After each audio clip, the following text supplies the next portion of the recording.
First and foremost, I would like to welcome those of you who have already dropped in and who was here waiting before I even got here. I would love to welcome each and every one of you into the 411, where I am your gracious host, Tiff the Gift, and I have a very, very special person with me today who I simply love and adore, who's going to be telling us her journey in the Malachi Z York cult.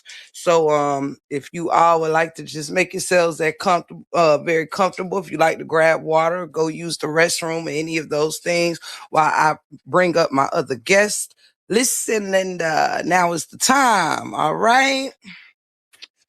See who I got back here with me. I'm going to welcome Tinkers and Mom of Three to the stage with me. Mama Three will also, Mama Three, as well as beautiful Queen, help me navigate this thing as I have been preparing for it. So I wanted them to come join me up here.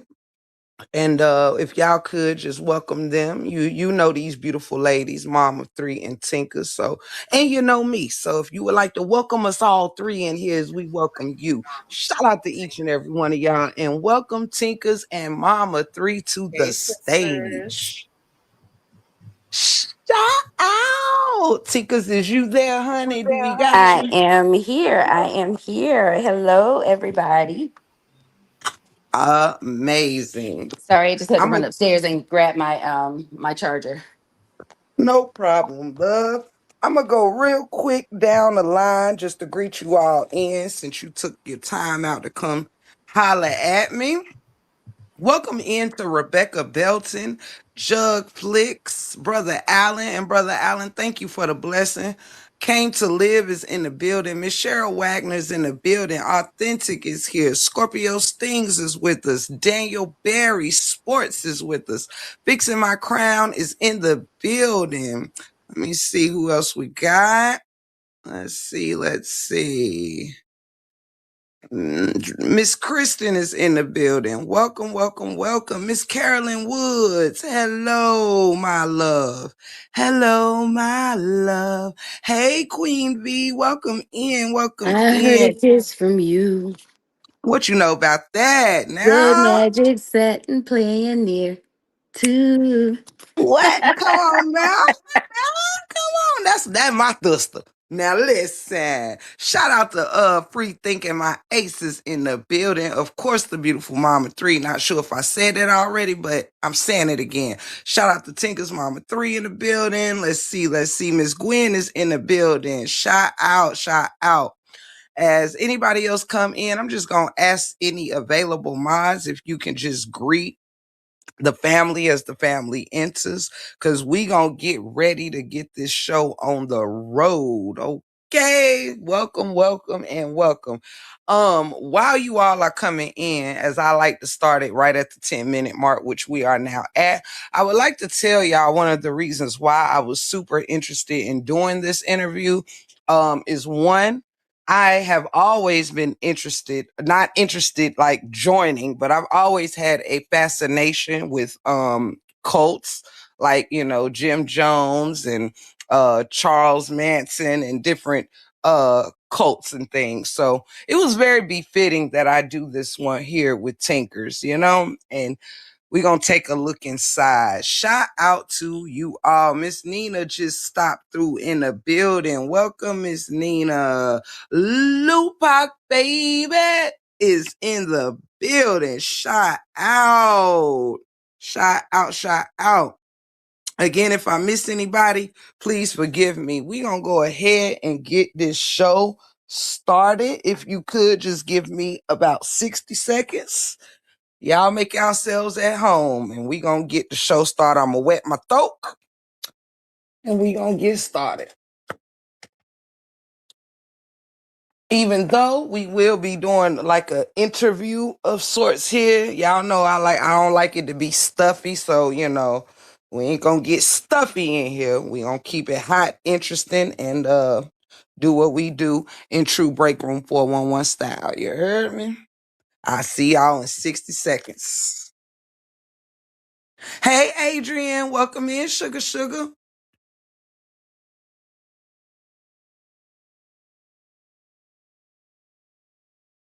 And y'all can feel free to chat with the Mama Three and Tinkers. Yeah. Thank you, Miss Cheryl, for the love. I really appreciate you. And welcome in, oh Lauren. I will be with y'all in 60 seconds to start this show. I'm gonna let if Tinkers and Mama Three wanna say anything to the crowd, get y'all ready and oiled up. They more than welcome to. Thank you, Miss Cheryl.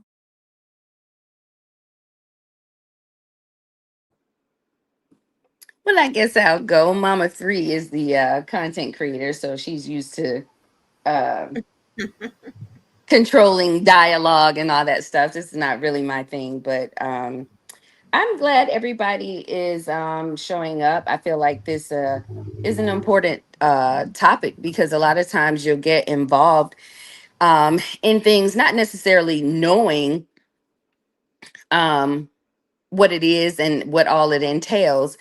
And I don't want to give too much away. I want Tiff to control the tempo of of this interview. But um, I was young when I got involved with the community that I was involved in. And I didn't understand a lot of things, fresh out of high school and just um new to the world, trying to find myself, and find my place in the world. And I ended up where I ended up. And so I'm not going to say too much. Um, I'll wait for Tiff to go ahead. But M3, if you want to go ahead and say some things. No, thank you everybody for being here. Please make sure you hit that like button. Let's run it up tonight. It's gonna be very interesting, and I'm glad to see everybody here. There is 82 people in the building and 50 likes. Let's try to match it. And break room usually does not set a goal, but today she has is 15 of any amount of super chats. So if you can please help her reach her goal, it would be truly appreciated. Tonight's live would definitely be interesting, and I think you guys will really enjoy it. Yeah, I think so too. Behind the scenes in in our little chat groups, they threw a lot of interesting, thought provoking questions to me. And it made me reflect and made me, understand some things about my thought process at the time. So I think you guys will enjoy this interview. Your 60 seconds is up, Tiff.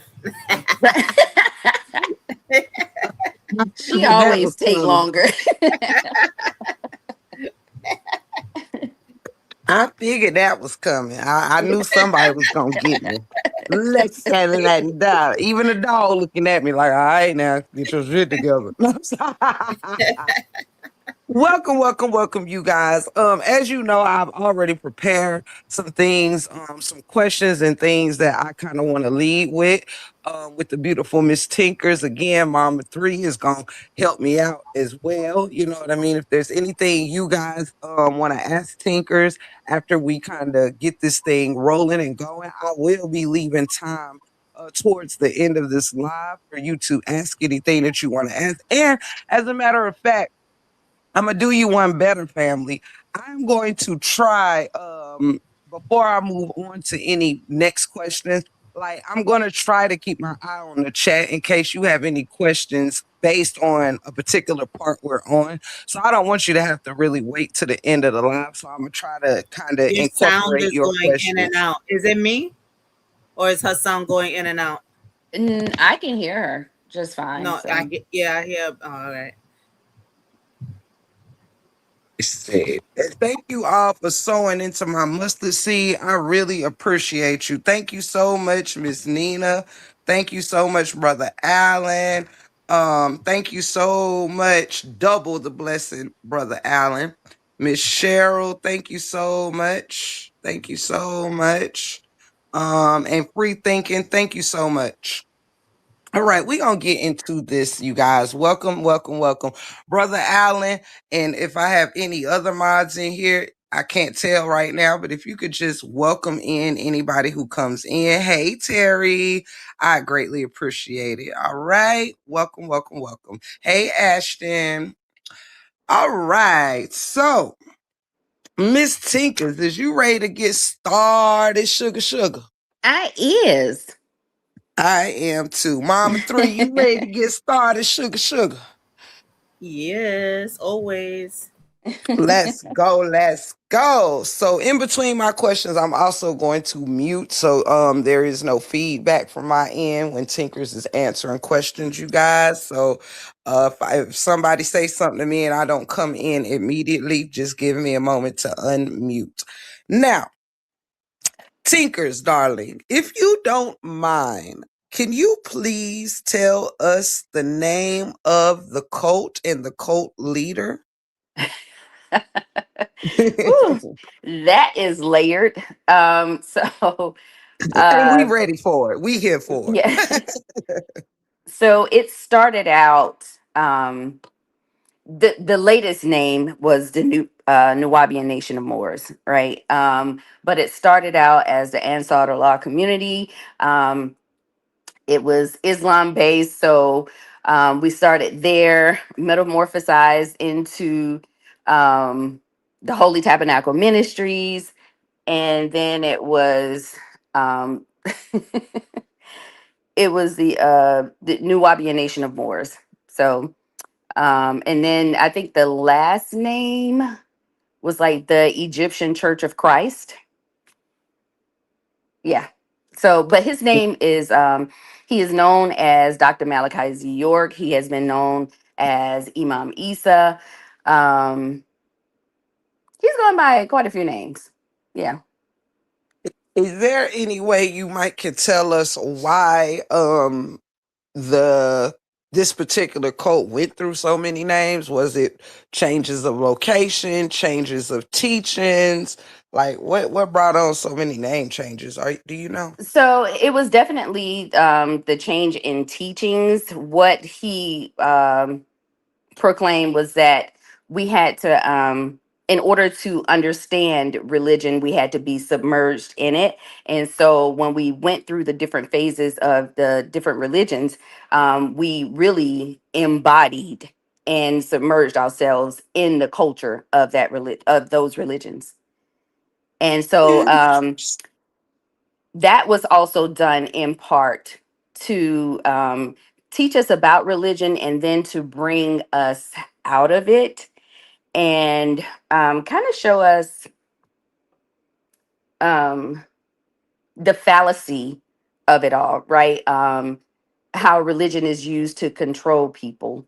And so we were supposed to come out of the religion and kind of like into an enlightenment period where we're no longer controlled by all of the tenets of religion. And so that's what we did. We went through the different phases of different religions, and then um, entered into that quote unquote enlightenment period.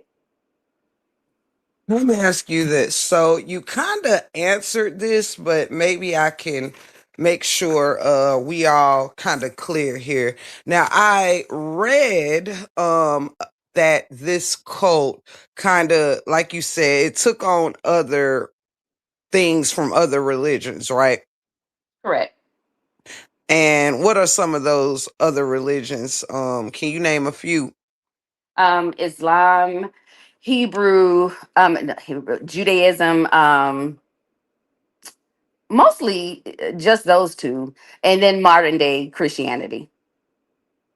Ah, okay, okay, gotcha, Yeah, because gotcha, I mean, gotcha. all religions are really just based around those things. Most religions are. It's True, either Islam or Judaism. true. Now, how long, Tinkers, was you in this cult? Ooh, so I joined. Well, I started hanging out with them and learning and studying with them when I was 16. and I left in 2002. So from what? That's 92, from 92 to 2002. So almost a decade. Wow. Yeah. And how old were you when you started? I was 16 when I started reading the books. So I'll tell you how that started. So um, I used to, down at downtown Atlanta used to be a different place, but we used to hang out down there. And I just so happened to be walking downtown, and a guy approached me about. He was trying to sell me a book, right? And so the books.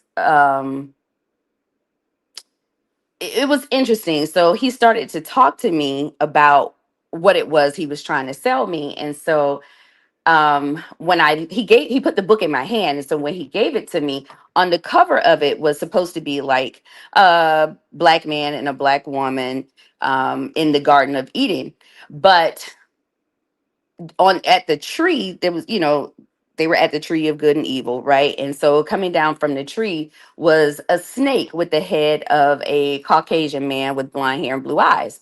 And so as he's talking to me, the information he's saying to me is going way over my head, right? So I start to flip the pages, and I see dinosaurs in the book. And I was like, what the hell does dinosaurs have to do with the Garden of Eden? And so, and so because he was talking so far above my head, I was like, listen, I'll go ahead and buy the book. If I like it, I'll come back for more. And I was an avid reader. I was always like, I love learning. I've always loved learning. And so I took the book, I read it, and it was really interesting. The information was really interesting, and it's information that could not be refuted. And so I just kept coming back for more. And eventually he was like, look, we have a bookstore. You can go to the bookstore. We do classes on whatever days they were doing the classes on. And so I started going into the classes, and I just got more and more involved with it. Okay, okay. So before you ran into this guy, this young man with the books and things, did you have any, did you want to be in a cult before running into this, or did that incident trigger it originally? Were you not thinking about any cult life before seeing? No, I didn't go into this thinking I'm joining a cult, right? So I'll tell you this. Before then, I was already studying with the uh, Nation of Islam. I was already studying with them, but it's like they took what the Nation of Islam was teaching and just took it to a whole other level. And so, like I said, the information and the knowledge that I gained, it just couldn't be refuted. Like, and I think that's the best kind of cult or organization. That's how they pull you in, because they're going to give you the truth, right? But they're going to sell it to you with other things that you don't really see coming. Um, Yeah, so they give you the truth, but then they give you, they're sliding other things in with it, so you don't really see who they are or what it is that they're really about. Interesting. And yeah, it reminds me of some things, but uh let's see. So, what did this cult have a particular message or mantra? Hey, Cree's Conversation. Welcome everyone. If I missed anyone, welcome, welcome, welcome. So it was always about building a nation for ourselves, right? And it wasn't necessarily about just Black people or African American, or whatever attributes you assign to yourself, right? um it was, the mantra was, we live for, of, and by each other. We're building a nation. We were building, um it was supposed to be about the children, creating an environment that was safe for our children, that protected us from the powers that be. Um, you know, they always talked about the white man. It was, we don't take anything from the white man. We do for ourselves. And Mm, that we're building a nation for us. The plan was to we had 376 acres, right when they came from New York, and I saw Adrian mentioned about how big it was, the Ansar Law community, before they came down south. They were in New York, and when they came down south, the quote unquote master teacher, Dr. Malachi Z. York, purchased 376 acres of land. And when he did that, it was with the expectation that we would build, for our future, and that we would be self-sustaining, that we wouldn't need anybody for anything, that we would teach our own children, that we would, grow our own foods, and really just be self-sufficient. And really, absolutely. um, if anybody knows anything about the Nation of Islam, that is something that they have done. Hmm. And you actually answered what my next question was going to be, was the original. If you don't mind repeating this, just in case anybody missed it. Hey, and welcome into Hey, everyone. Anne, Um, and in everybody Common speaking. I'm Collective. sorry. Go ahead, Yes, baby. welcome, y'all. Welcome, welcome, welcome. Y'all here, it ain't no pressure. So we make pause just to speak and show a little love around here. Okay. And Now, Adrian is right. There were a lot of rappers coming out of New York that subscribed to York's teachings. absolutely. Um, and some singers too, wouldn't you say? Some singers, I yeah. think, I yeah, don't. I You guys think you may was not know this because it's not widely publicized, but Music Soul Child was actually born on the tabernacle floor of the the community. So yeah. the tabernacle floor. And if y'all don't know, which we gonna break some things down, have Tinkers break some things down, but while she goes along, if she mentions something that I want to clarify Yeah, for just you, stop me. I will absolutely, and that's Yep, what I Philly love too. about her. If you could, and any of y'all down there, if you have questions, let me know. I'm gonna try to catch them. Mama three, you can interject anytime you would like, in case I miss anything. But okay, so break this down for me about locations, the description of like how these locations was broke down, the difference between the tabernacle and what I say on the back end is the headquarters, the Nuwabian headquarters or whatnot. Um, could you let us know again the location of where it started and where you joined, where you were when you joined, and so on and so forth, So he and started about the out in New tabernacles and York. all of that. Yeah, so he started out in New York. But his information, what he was teaching, his teachings, let me say that, his teachings were had already spanned across the US and into other countries.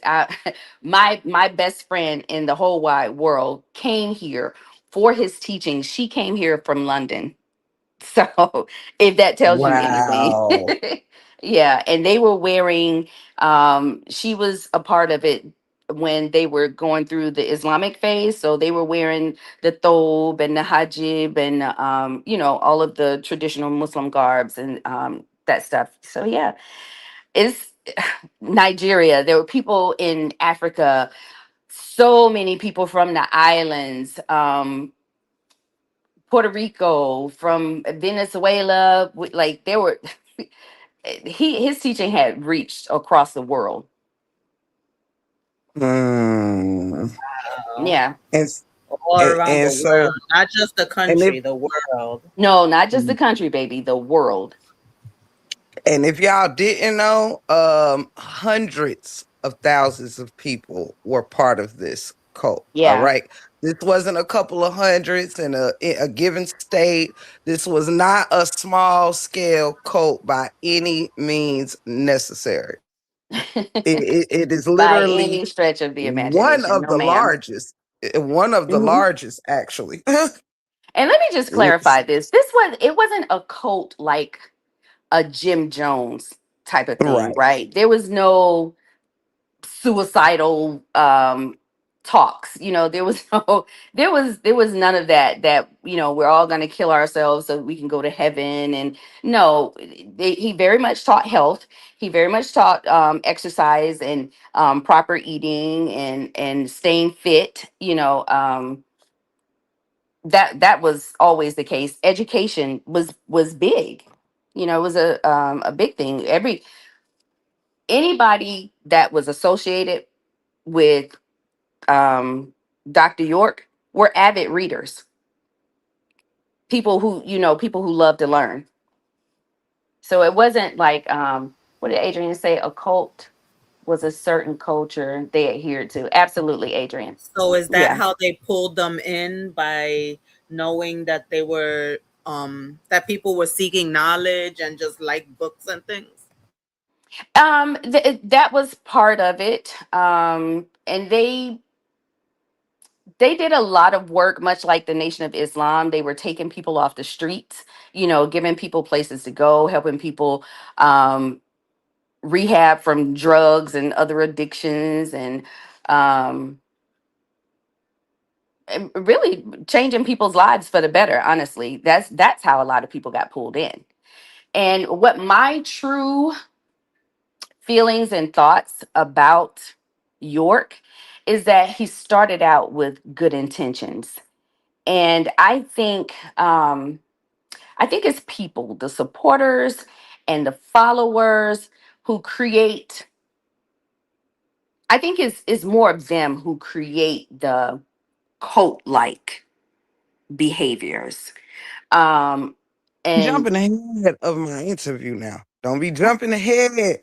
Don't be I'm don't not. be I'm gonna bring it back around. I'm gonna bring it back. And come collective, we're gonna get to your question, baby. We're gonna get to that. So,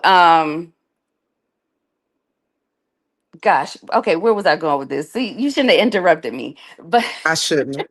okay, but Bad I feel interviewer like his behavior. intentions were good, but because the people created a mystique, the people created, I feel like much like how they did Jesus, and I am in no way comparing this man to Jesus, but Jesus always maintained that he was just a regular person, like, don't make me special. And it's the supporters and the followers that created and made the monster that he became. And with that, I'll yield. Ooh, ooh, Ask your ooh. question. That was deep though.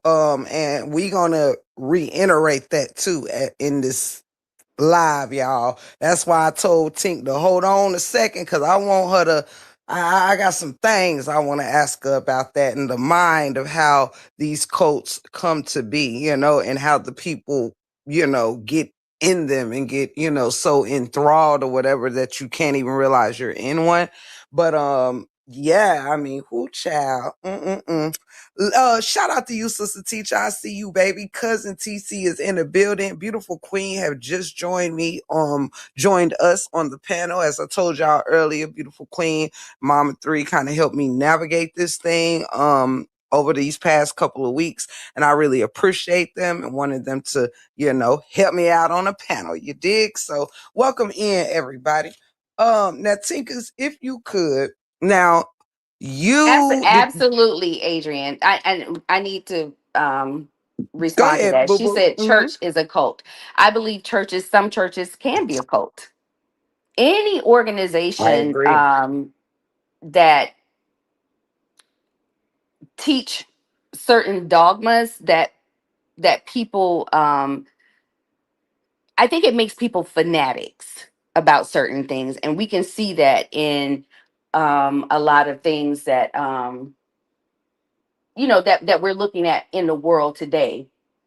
Like people become so fanatical about a person that they're following, or a group that they're a part of, that they lose all sensibilities.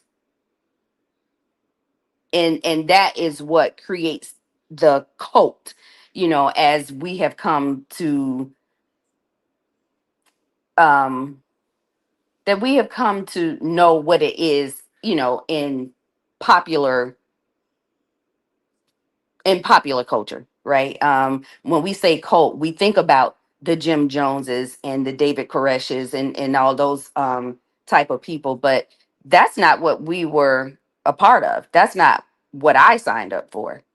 That's not what I saw when I decided that I was going to be a part of that.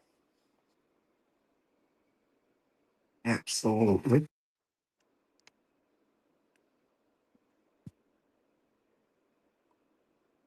Right, Adrian. Like exactly like what we're seeing.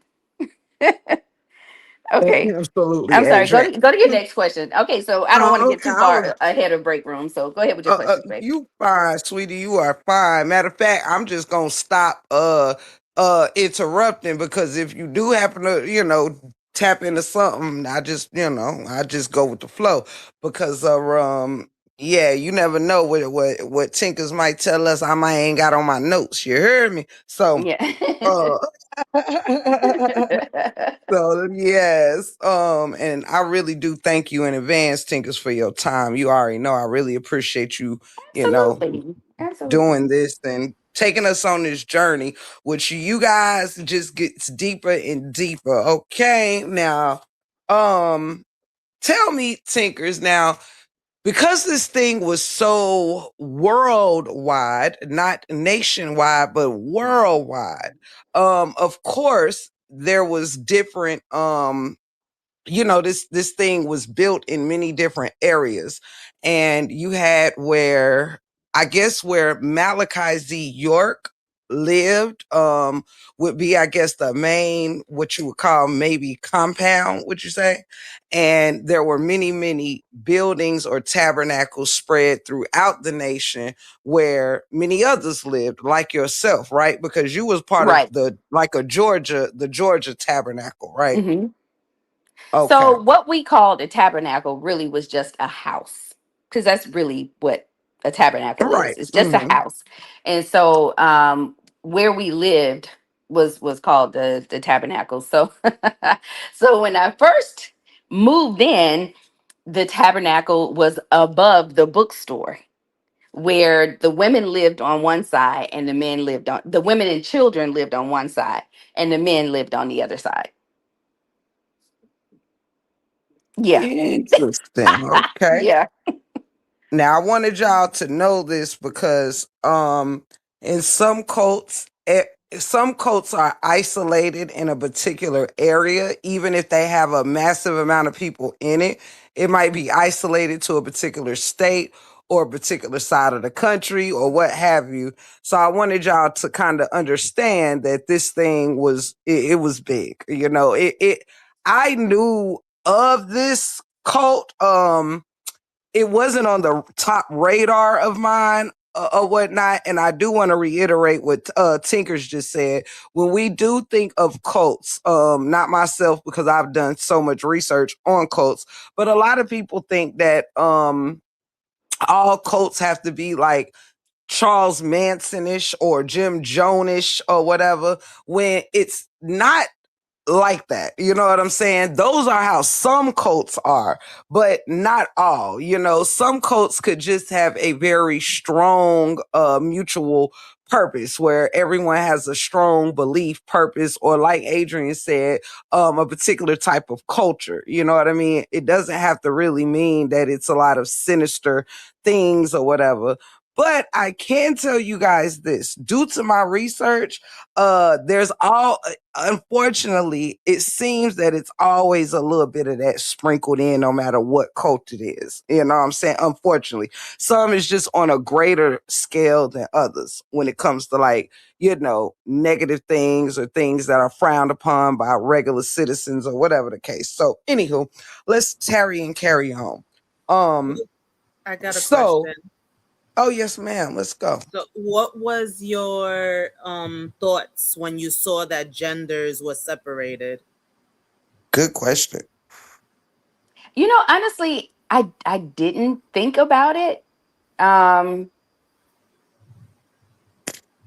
I really didn't give it a lot of thought. I questioned why families were separated.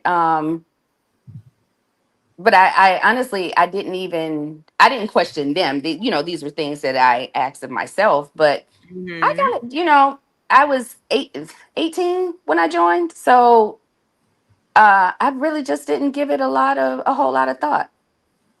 It didn't make sense to me, but I didn't give it a whole lot of thought. Okay. And speaking of Mama Three question, hey Angel Gibson, baby, welcome in, welcome in. Shout out to you, shout out to Sister Teacher in the building. Hey, sweetheart. If anybody else came in, shout out. I see my sister Ty Meek, of course. I'm the survivor. Shout out if I missed anybody.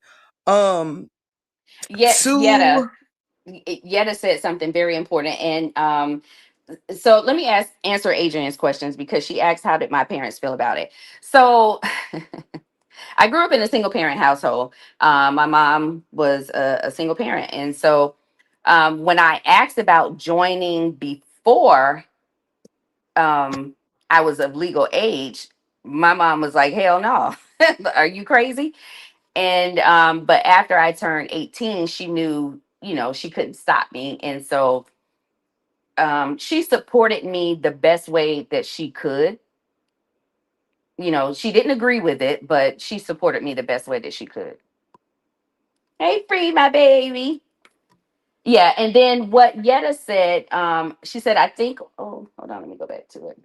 She said, I think once the leader's egos inflates, that's when the evil things start creeping in. Absolutely. And I feel like it's the supporters and the people around it who they help to perpetuate and to facilitate a lot of the insidious things that would eventually come to pass. And so those who knew, they know about it. Those who participated, those who um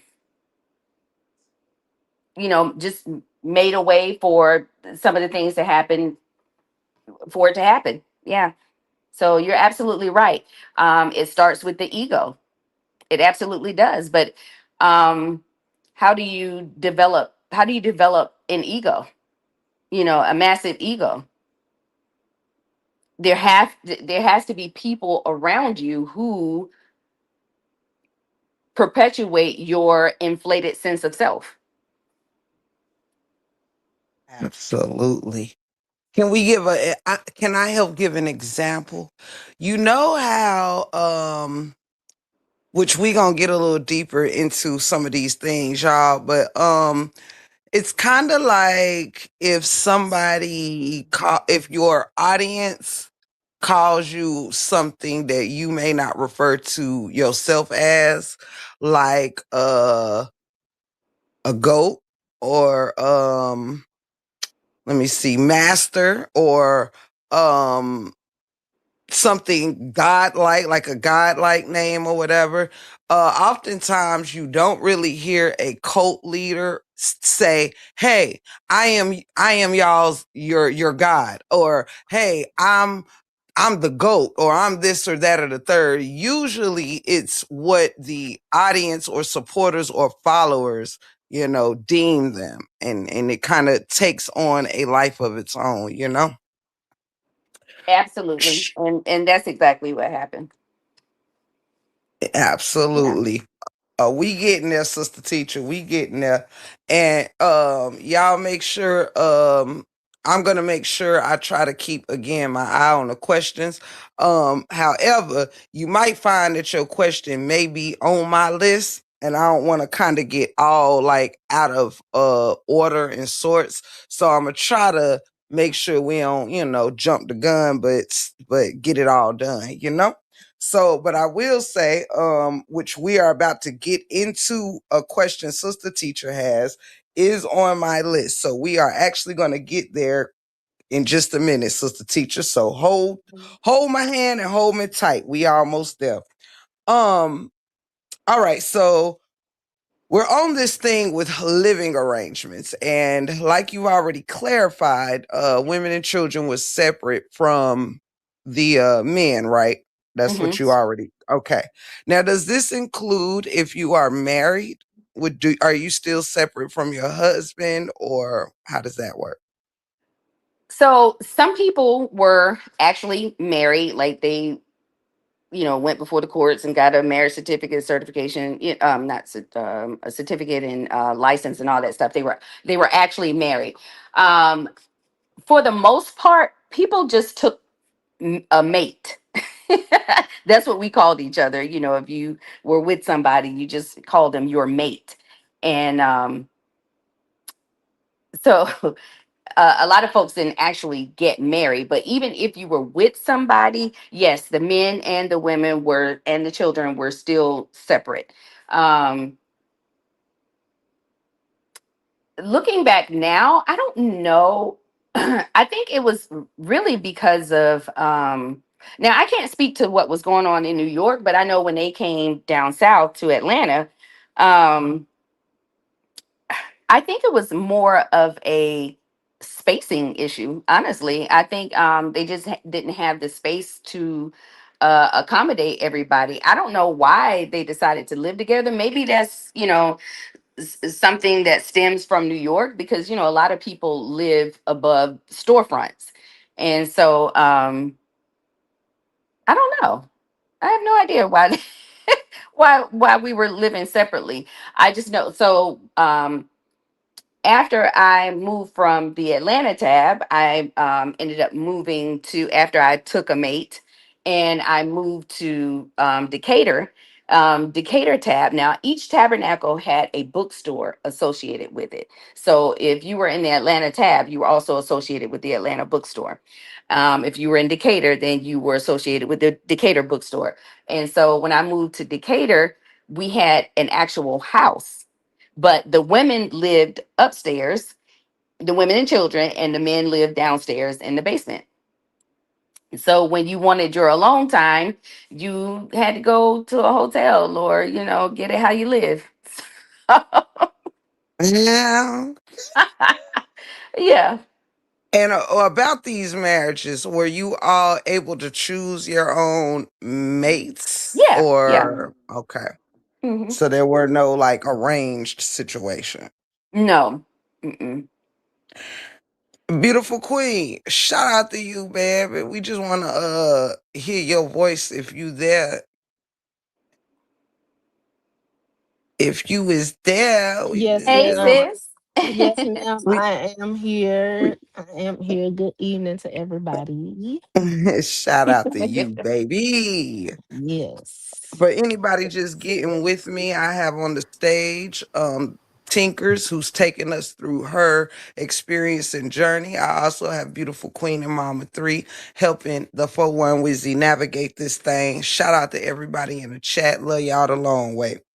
So, So, 1 second. go So, ahead, free baby. thinking is saying, I believe it was to keep focus on the teaching that was being taught. Just my opinion. So, I really don't even think it was that deep. Honestly, I think it was, um, I think it was more of an issue of spacing. Honestly, yeah. I don't even think it was that deep. You're welcome to real. What Okay, go ahead with your about question, babe. Oh, you're fine, sweets. What about okay, so we got your living arrangements. Everybody was pretty much separate um for the most part type of thing. So, what about duties? Were there specific duties for in genders, did y'all have assigned duties to keep, things flowing? So no, the women took care of like the administrative things, took care of the children. We did the cooking and all that stuff. Um, when I joined, actually, I was still in school, so I didn't. Not high school. I was in college at the time, so so I didn't actually do a lot of those things, and I didn't have any children, so I didn't have the responsibility that some of the other women had. Ah. What about with job and money wise? Was each tabernacle like did you guys have to, if you work, did you have to turn in all your money and receive like a allowance from your money, or did you keep your money and y'all just had like maybe some dues, like monthly dues, weekly dues or something like that? So there wasn't a set amount, as far as I knew, there wasn't a set amount of money that the individual had to turn in. But as far as the bookstore, there was an expectation of a certain amount of money that we had to turn in. So, we were selling oils. We were probably one of those people. If anybody in the chat is from Atlanta, you see the people downtown selling the oils and the bootleg tapes and bootleg movies and all that kind of stuff. Yeah. So a lot of them would go back to New York to the shopping district, go and get clothes. They would sell clothes and shoes and just uh, being whatever way they could make some money. That's what they were doing to make the money, and without having to work a job. Now, my first child's dad um, was an um, an optometrist, so he he worked, even though nobody said anything to him, but it was still kind of like frowned upon, because it was, we live for up and by each other. You don't work for anybody. You don't ask the white man for anything. But yeah, he had a job, so there's that. Did you have your when you got with your mate, found your mate, or came together with your chosen mate? Did you have any of your children while within the cult? Yes, both of my children. How old were you when you had both of them? So when I had my daughter, I was 20, and I had my son when I was 23. And what would you do? Have you ever seen any like lasting effects on them from being born within the cult? No, and like my daughter told you, like she was just too young to remember. So because when I left, they were still very much young. My kids were mm, my kids were, I think my son might have been 4. So my daughter was like 5 or 6, something like that. So they were very, very young. They don't remember anything from it. Uh, And even like when I separated from my son's father, um he was still very much a part of it until he passed away. And my daughter's father is still a part of it. Even though York is in jail and all of this, they still managed to keep somewhat of a community together. And they're still a part of it and still receiving his teachings from prison. So yeah, they're still a part of it, but they wow. never um obviously they were with me most of the time. So they weren't that involved with it. I gotcha. And what kind of, did you ever meet Malachi Z. York? Yeah, several times. And what kind of impression did he make on you? What kind of can you tell us about like his character? What did you think of him while being in the cult? Your impression of him and My impression was that he was a cool ass old man. Like he was, when he was out, amongst the people, he was very cool, very laid back. Of course, he always had security around him. So like, nobody could get crazy, but he always had security around him. But he would come out and just talk to people and be regular, and but he's very charismatic. Very charismatic guy. He seems to be, I see a lot of intellectuals and people refer to him as a master teacher. And Mm-hmm. I want to tell the public this, during my research and stuff like that, there is so many things that I agree with that this man has said. I will have to agree with his level of intelligence is like out of this world. Very, very intelligent guy. And like Tinker said, charismatic. He seems to have quite the personality. Like he's not a dull-minded person by far. You understand?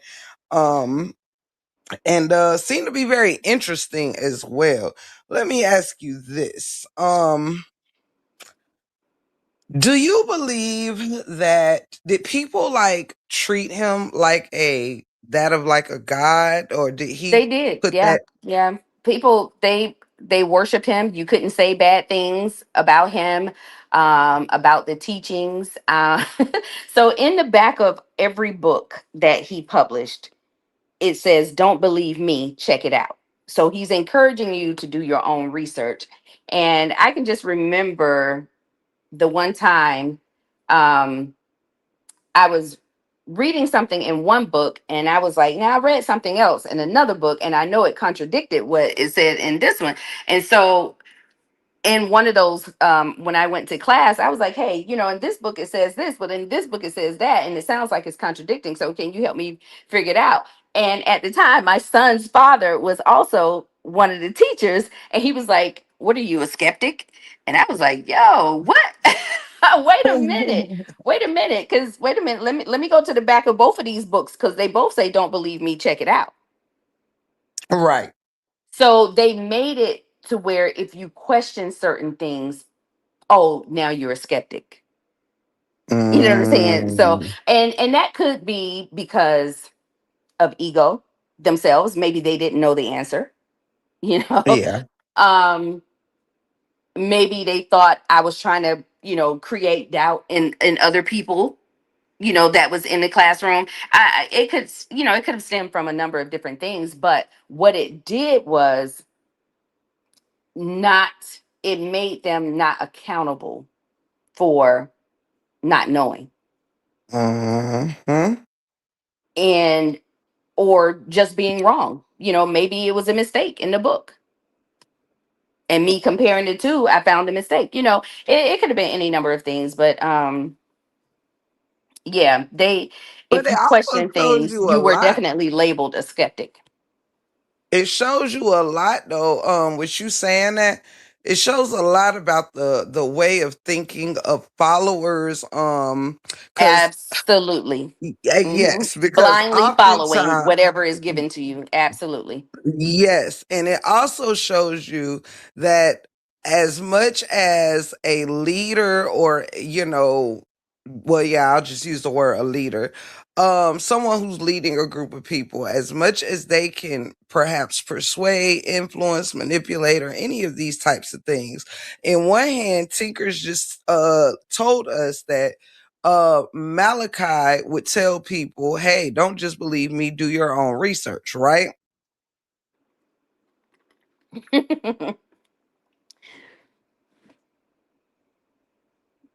Tink. Yeah, yeah. Oh, I'm sorry. I didn't realize that was a question. Yeah, absolutely. Yes. Yeah, Um, on one hand, he's saying that, but the supporters, the exactly. followers are saying, don't do that. Now, Because if you do, you're a skeptic. You're not loyal. absolutely.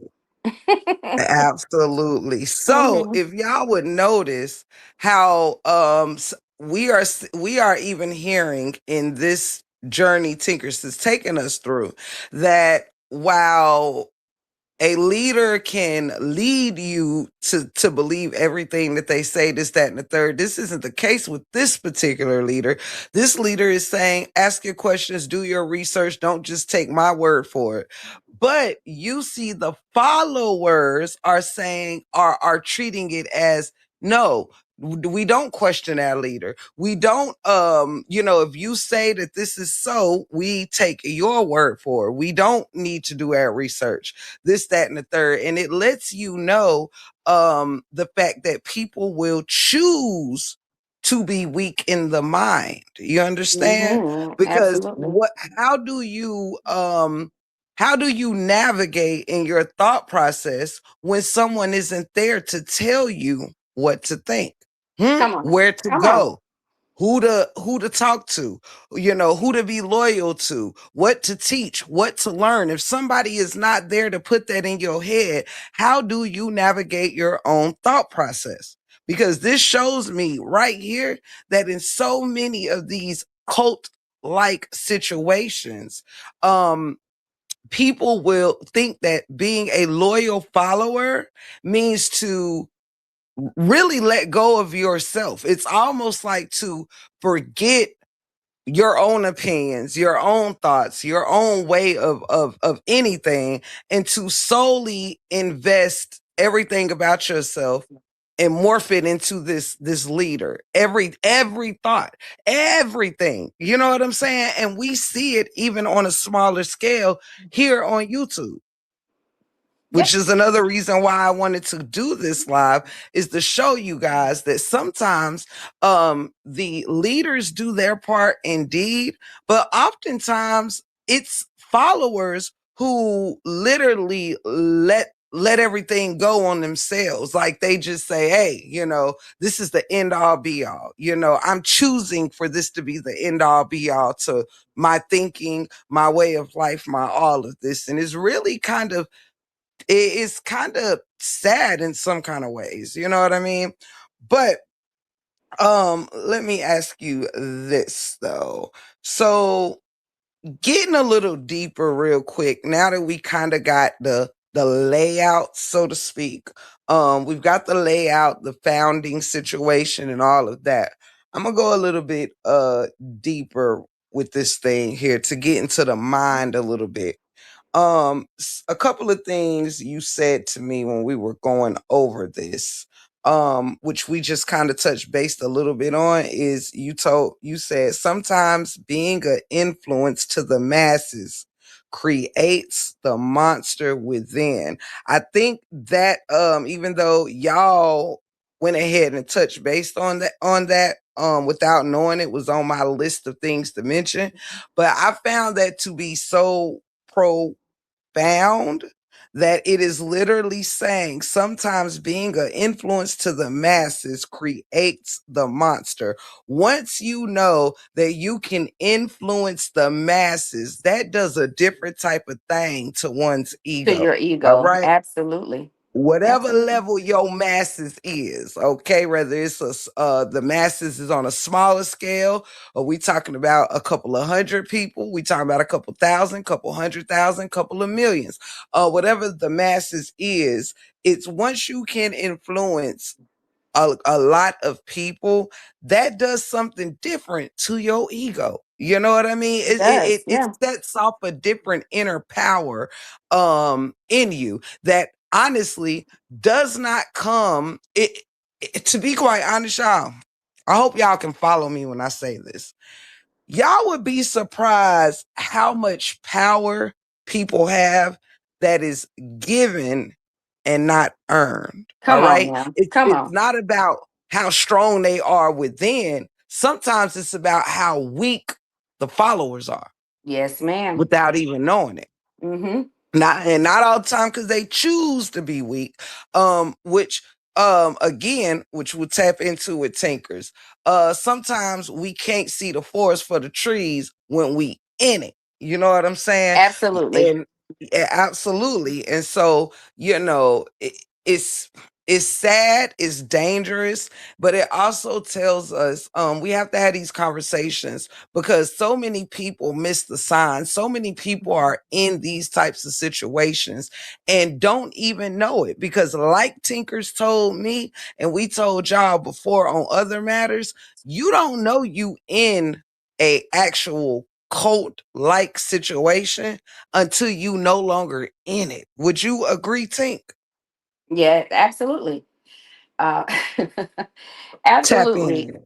So I think, like you just said, when people place you on a pedestal so far above everybody else, it makes, I'm sure it makes a person feel extraordinary. Like they're flying high so above, so far above everybody that their feet can't touch the ground. Just imagine what that does to an ego. And sometimes I feel like, and I have seen this where people are propelled so high, they don't even, it's hard for them to even accept, oh, you guys will do that for me? You mean you'll let me get away with that? So if I do this, can I get away with that? Okay, well, and they're constantly testing the boundaries to see how much more they can get away with. And the people around them who allow it create a monster.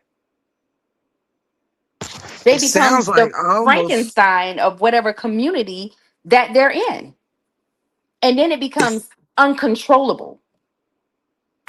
it almost sounds like being in a relationship with a very narcissistic person who in the beginning it's all, you hearing everything that you want to hear, you seeing everything you want to see, and slowly but sure they never show their hand in the beginning, but slowly but surely they'll do things on a small scale to see, like Tinker said, is levels to it. It's the same thing.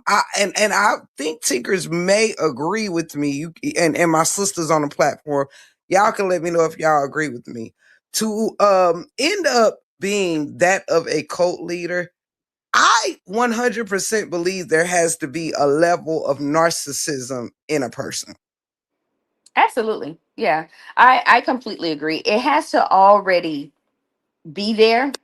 And maybe it's there on a small scale, but then when you have people around you who are constantly feeding your ego, stroking your ego, you just Mhm.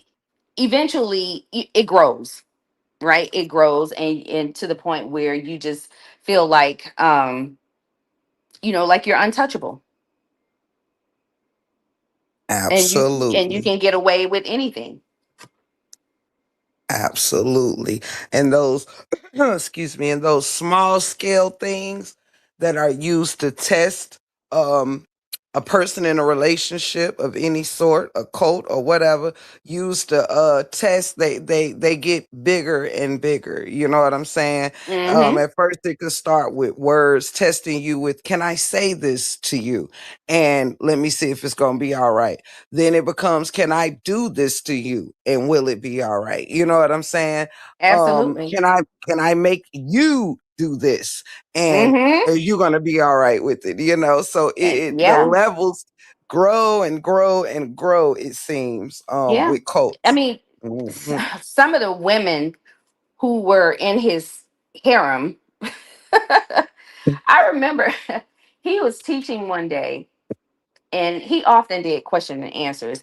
And somebody asked him something, but I was too far away that I couldn't hear the question because he wasn't on the stage with a mic. So but when he answered, his response was, I'm a humping old man. And people laughed at that at the time.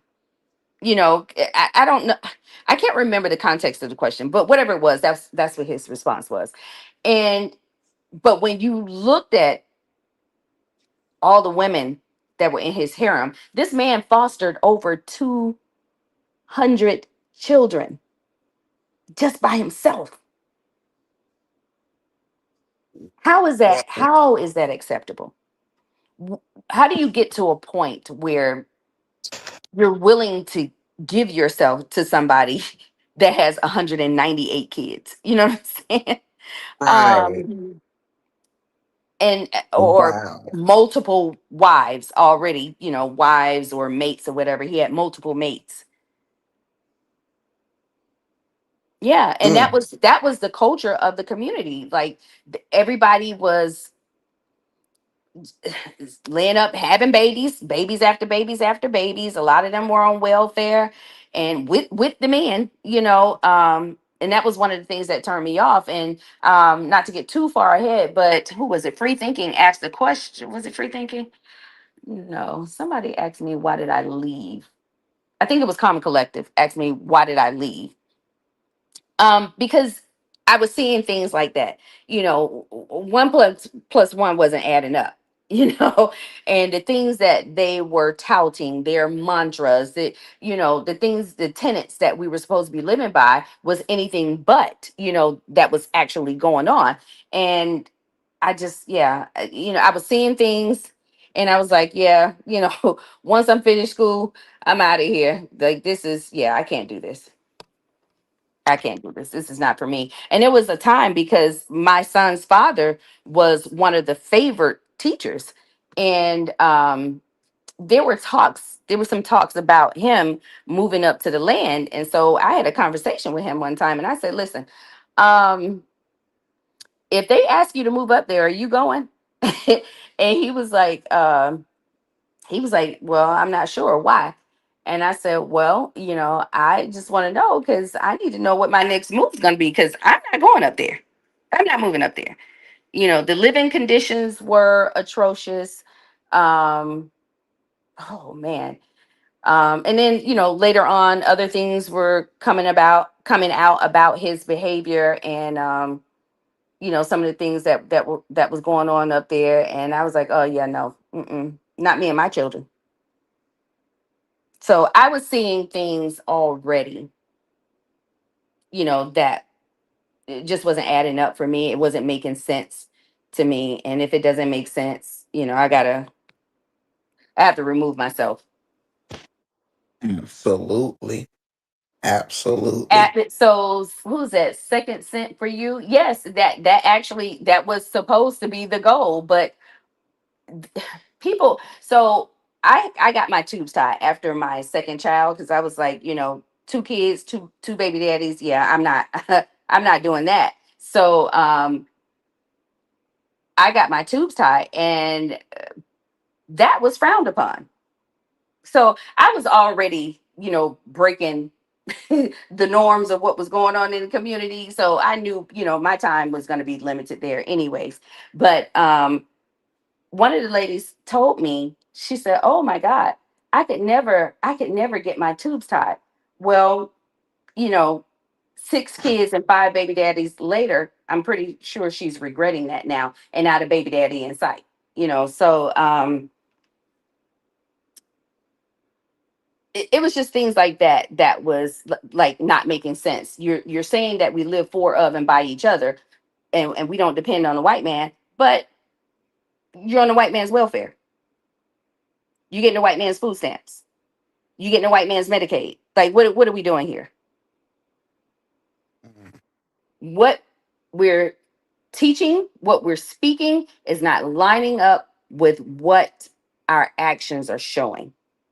This makes no sense. Tinker, I have a question. Go ahead, baby. What I hear what you explain as far as the mantra with the living conditions as what they were that you just explained. Was there like a promise given to them? Like, were they promised to go to heaven? Were they promised a lot of Hmm. money, land, but especially with the conditions being what it is, was there something given like that? So it was the sacrifice that you made to build the land up because there was construction going on up there, and the people that lived there, they were doing the construction. So it was the promise that you would have a place, once the land is built up.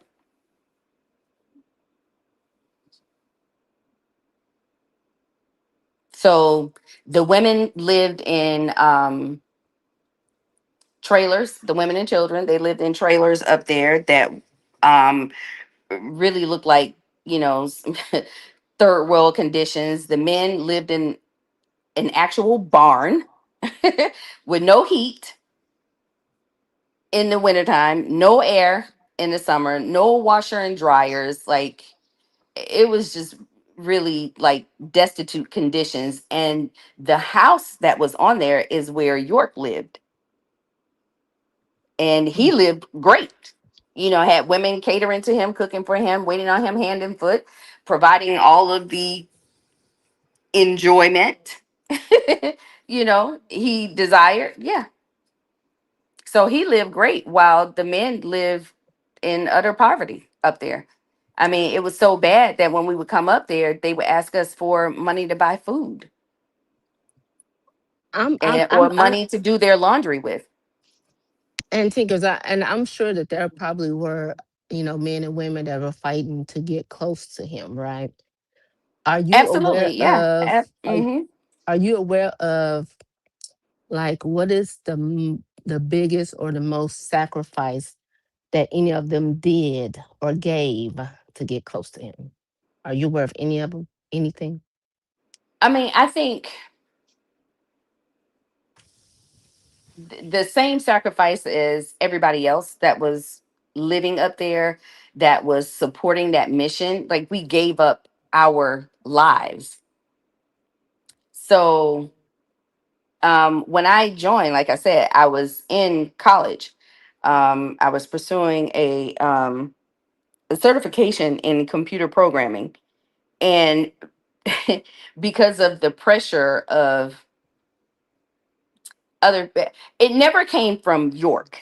It always came from the supporters. So it was a lot of pressure for me. Oh, you're the only one that's going to school.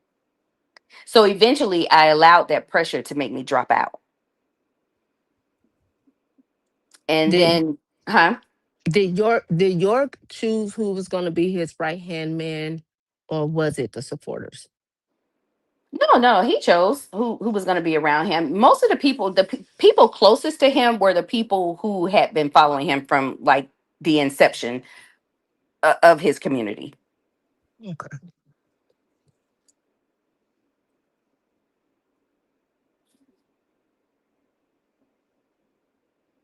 Tink tink. Yes, ma'am. Um,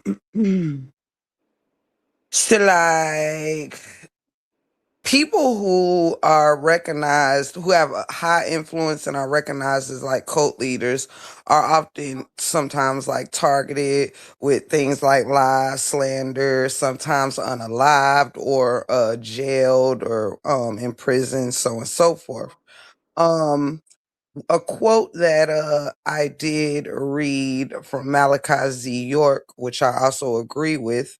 I've heard this quote a few places, but I know that he said this a lot or agreed with it. That intelligence is a weapon in the right hands or Ooh. the wrong hands.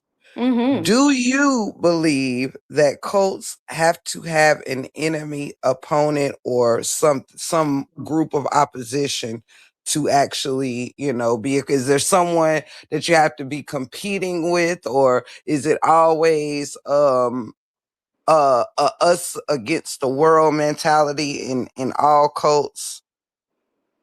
Absolutely. They always have or teach their dogma always include them being set apart from everybody else. You know what I'm saying? That we are better because we do life this way. They don't have to have enemies, but if you make everybody else the enemy, if you make the rest of the world bad, then we make ourselves special. We're the exception. Mhm. Mhm. Absolutely. And wouldn't you say the biggest intrigue or people wanting to join any given cult is because is it always something that has to stand out um from any group? Like in the cult that you was in, was Malachi teaching that kind of same way, like we're different than them. We're more special. Our way of thinking is the better way. Our way of living is the better way than everyone else. Did he kind of have that same, you know?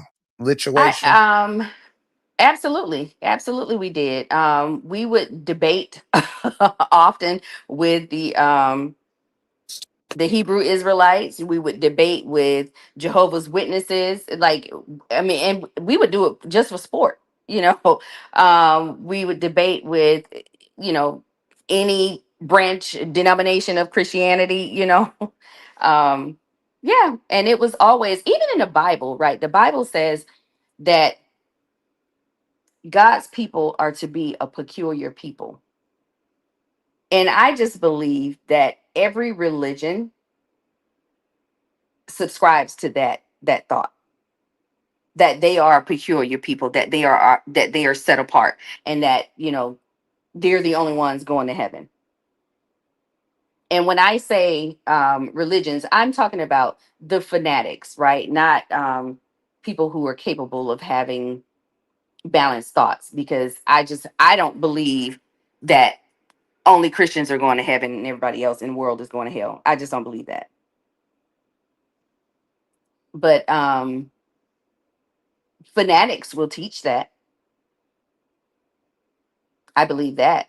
So, to answer your question, yeah, I think they do try to make themselves seem set apart from everybody else. Yeah, that we're special, and you know, you're the, you know, everybody else is just the little people. They're byproducts.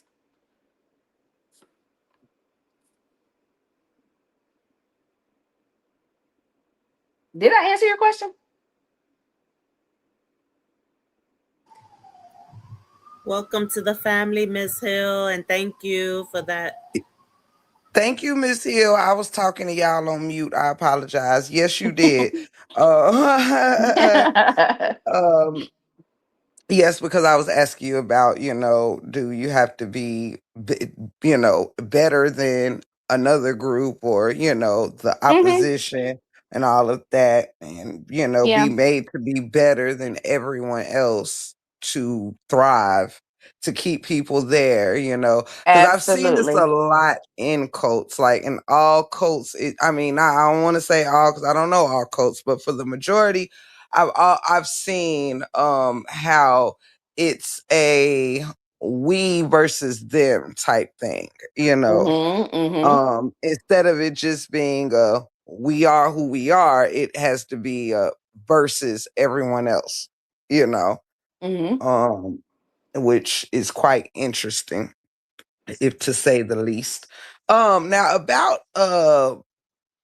Malachi's kind of portrayal of, a messiah or a god of sorts. Now I know that we spoke earlier about how your audience, your followers or whatever, can kind of boost this thing up, and it becomes like a life of its own when we, boost somebody up in a way they're not even boosting themselves. It's kind of like you actually create this person through your words. It's like if you say it, it becomes so. If you say uh this person is the most intelligent, or like how they said he was a master teacher, if you say these things enough, it almost psychologically makes people believe it without even it being proven. In which case, my question would be, when it came to him being looked at as that of like a god or a messiah, do you think Hmm. that was this something he was pushing? Or how did he influence in any way being called, or looked at as a god or a messiah type, this higher being than the people who he was leading? So he never said out of his mouth that that he was the Messiah.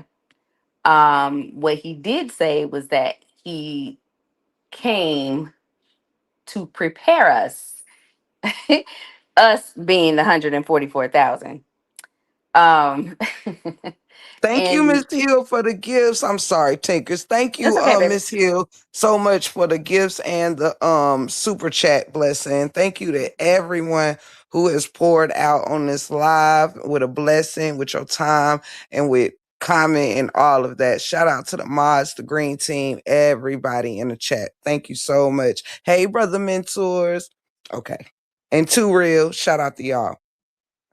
Yeah, so he never actually said he was the Messiah, but he has said that he came to prepare us um, for the return, and the return being our ancestors who resides in the sky. Um, we would refer to them as extraterrestrials, right? Because they are not from this plane, but there are races of beings that don't reside on this planet that are coming back for their people. Mm. Yeah, and that he was preparing us for their return. Tinkers, was there a name he was to be called? Like, is there a particular name that He went everyone by had to call many him? names. He went by many names. Imam Isa. He was Dr. Malachi Z. York. Imam Hotep. Not Imam Hotep. It was Hotep Ray something another. I can't remember. But yeah, he went by many names. Of course, master teacher. And then some would even refer to him as the master. Yeah. Mhm. Mm, mm. Okay. Mm. Interesting. Right, Well, Adrian. Hmm. I would like to know, were there any repercussions that you had to go through, whether being in it or leaving it? Were there any regrets or repercussions? Um, no, there were absolutely no repercussions. Nobody, you know, put you in a vice grip or threaten your life or anything like that for leaving. Now, many who testified against him, they had their lives threatened, um, but just leaving, no, no, no. There was you didn't get jumped in and get jumped out. Oh, okay, that that wasn't the okay. case. It wasn't a gang, All Um, right, all right. yeah, they didn't talk bad about you and try to ruin your credibility and you know smear poop on your name. They didn't do any of that. You just left, if that's what you wanted to do. And also, I think it's important to know too that it wasn't a requirement to move in, but if you didn't move in, you were considered a part of the what they call the dunya, which is the world. Oh. Mhm. So Tinker, so you telling me? Let me stop because I'm about to be petty. I was saying, so Uh-uh. you telling me? So you telling me they didn't get doxxed or they background check on the pool? No, none of that. None of Ooh, that. You just child. left. Okay. You you just quack you quack. just left peacefully. Yeah. But knowing how, with the fact and the experience that you have lived through a cult, is there a p- is can you say there's a how can I say this? Can you say that there can be a good cult? That's a good question. Okay, so let me finish answer. I'm going to answer that question, but let me finish answering tips first. So, do I have any regrets? Hmm, I've been asked that before. Um, I think it depends on my mood. um, I say no, I have no regrets because those experiences made me who I am. It's made me all the more wiser. It has heightened my discernment. Um, I learned a lot, not just um, about religion. It wasn't just about, we learned about science, we learned about history, the history of religions. And so I'm able to have conversations with a number of different people and backgrounds, because I had that experience. So for that reason, I would say no. I don't have any regrets.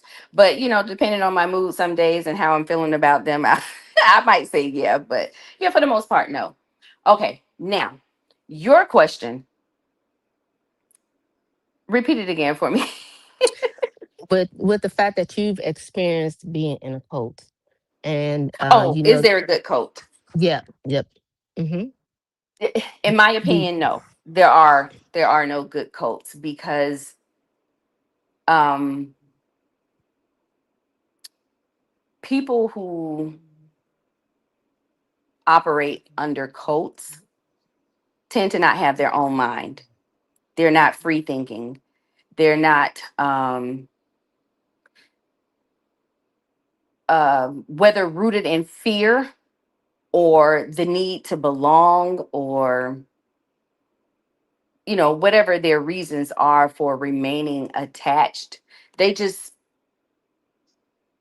lack um their own thought processes, and a lot of times you will compromise your integrity and your moral compass, because you want to be aligned with, whatever it is that you want to be aligned with. And once you do that, yeah, you're definitely operating under a cult.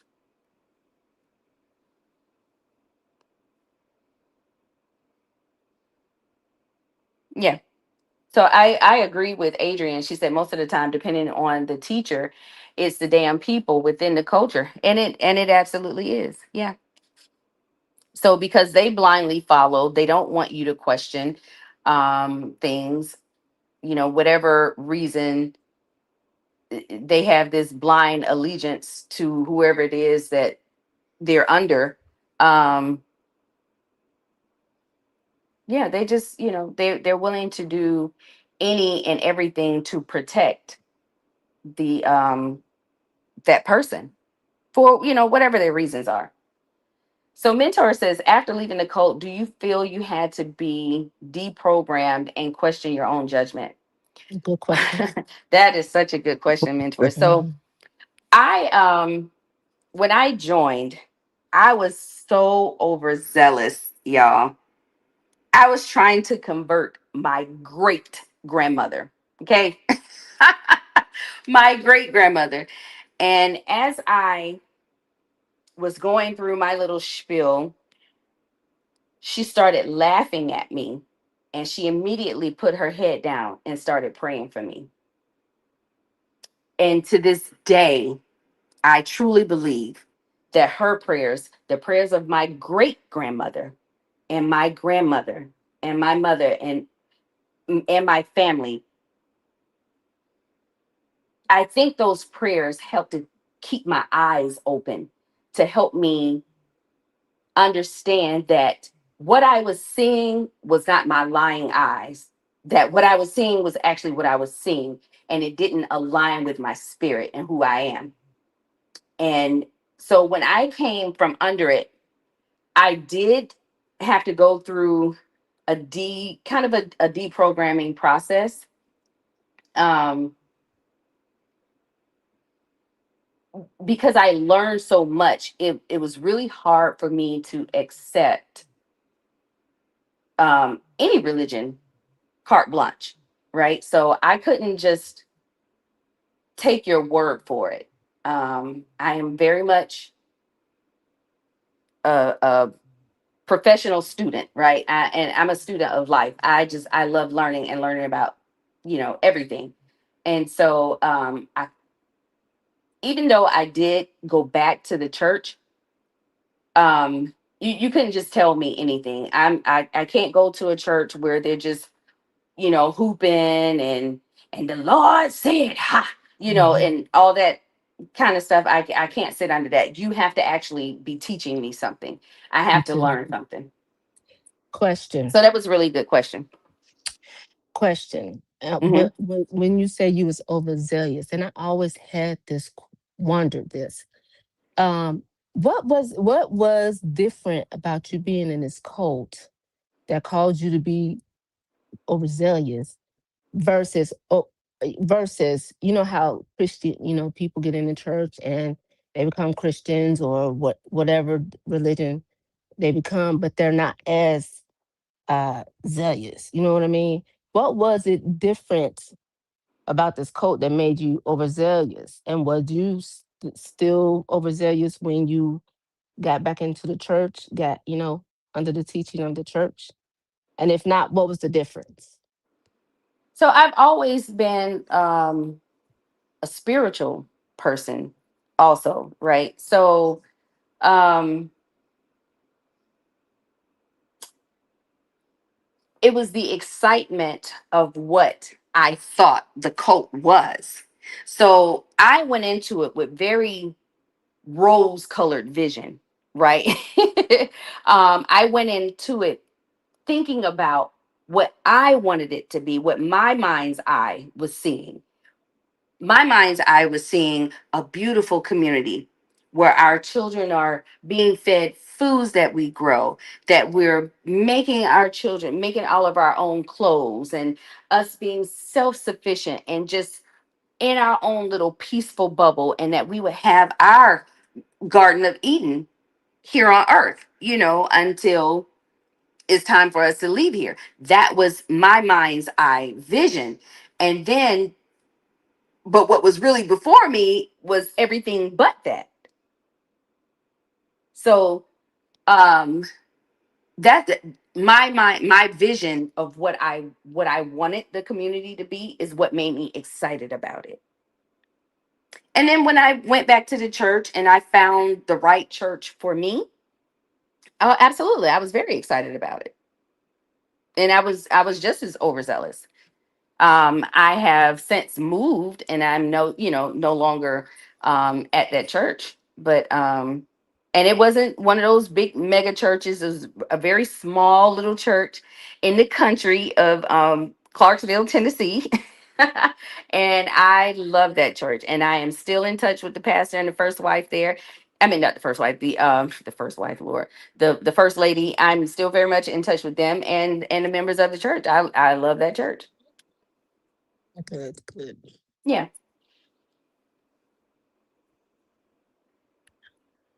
Excuse me a minute. I Uh-huh. hate to interrupt, but tink, it sounds to me that you said a minute ago you don't like a church that go ha when they preaching. Now, I don't know where you been, but in the 4-1 Wizzy, we ha all the time. Now, how Yeah. is you and me friends in the first place? Ha. Now, I'm just like, Yeah. Preach, preacher. listen, listen. I was just Oh, waiting to jump in with my part. You heard me? I was stuck on her saying she don't like a pastor to do all that hooping and so I had to come through with a little bit of that. You heard me? Hey, who's this? Justin, shout Justin, somebody out. wants you to drop the link. Is that the Yeah, we. same channel? Okay. Yeah. Yeah. Okay. Disregard. I Sorry. almost grabbed my tambourine. Yeah, see. Right. Okay. Not today, sweetheart. Not today. So, Adrian asked a question earlier. I was kind of copying and pasting the questions so I could remember to answer them. So she asked earlier, do you think he was working through the government? Because many things he taught, I am now seeing. So no, he absolutely was not working with the government.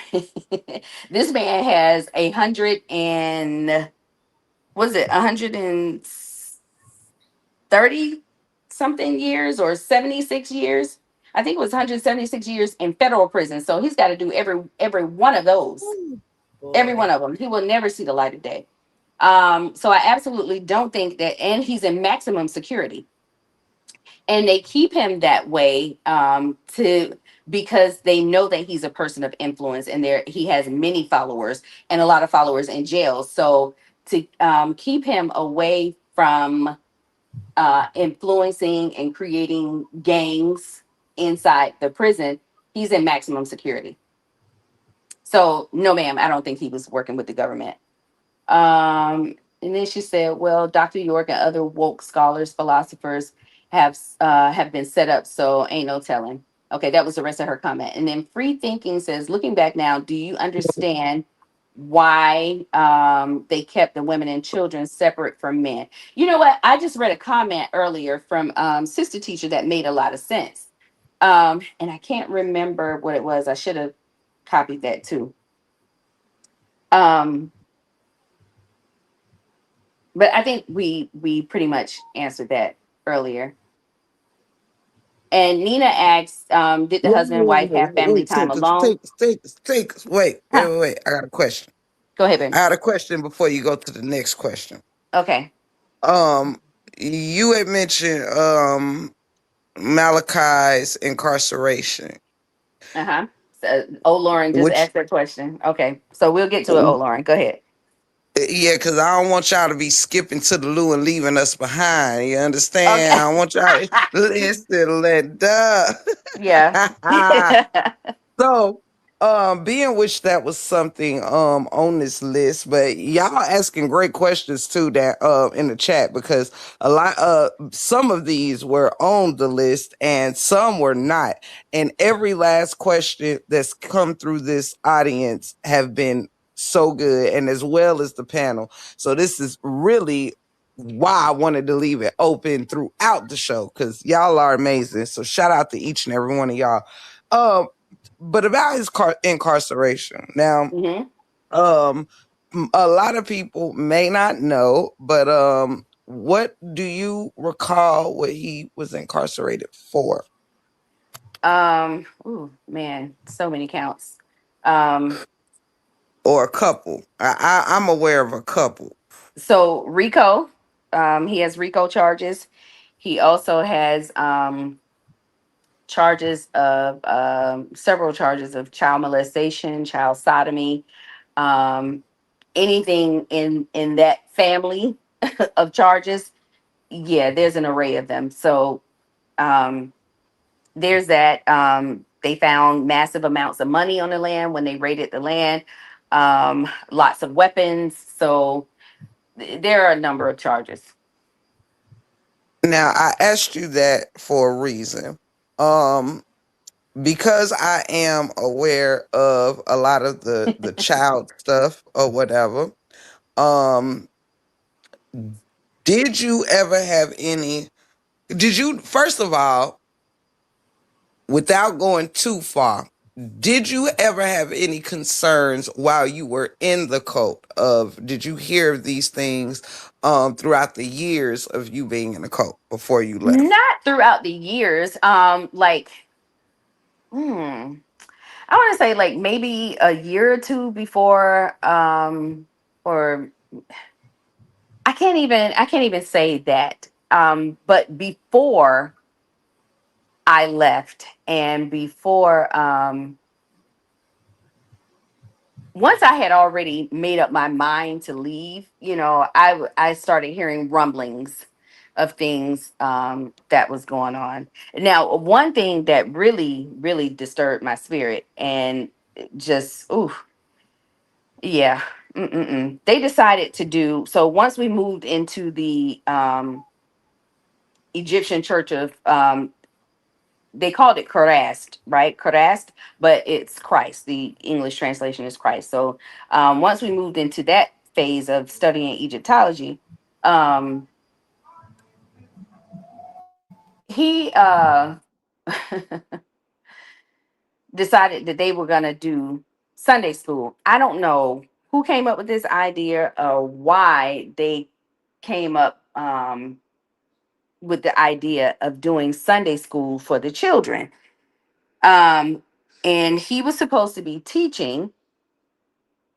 But they were saying, to make sure the kids were groomed and looking nice and all this kind of stuff. And the parents were not allowed to come. That sent my alarms all over the place. Yeah, my kids won't be going. They give My kids won't be you a going. reason? So, Did they give y'all a reason why y'all weren't allowed to come?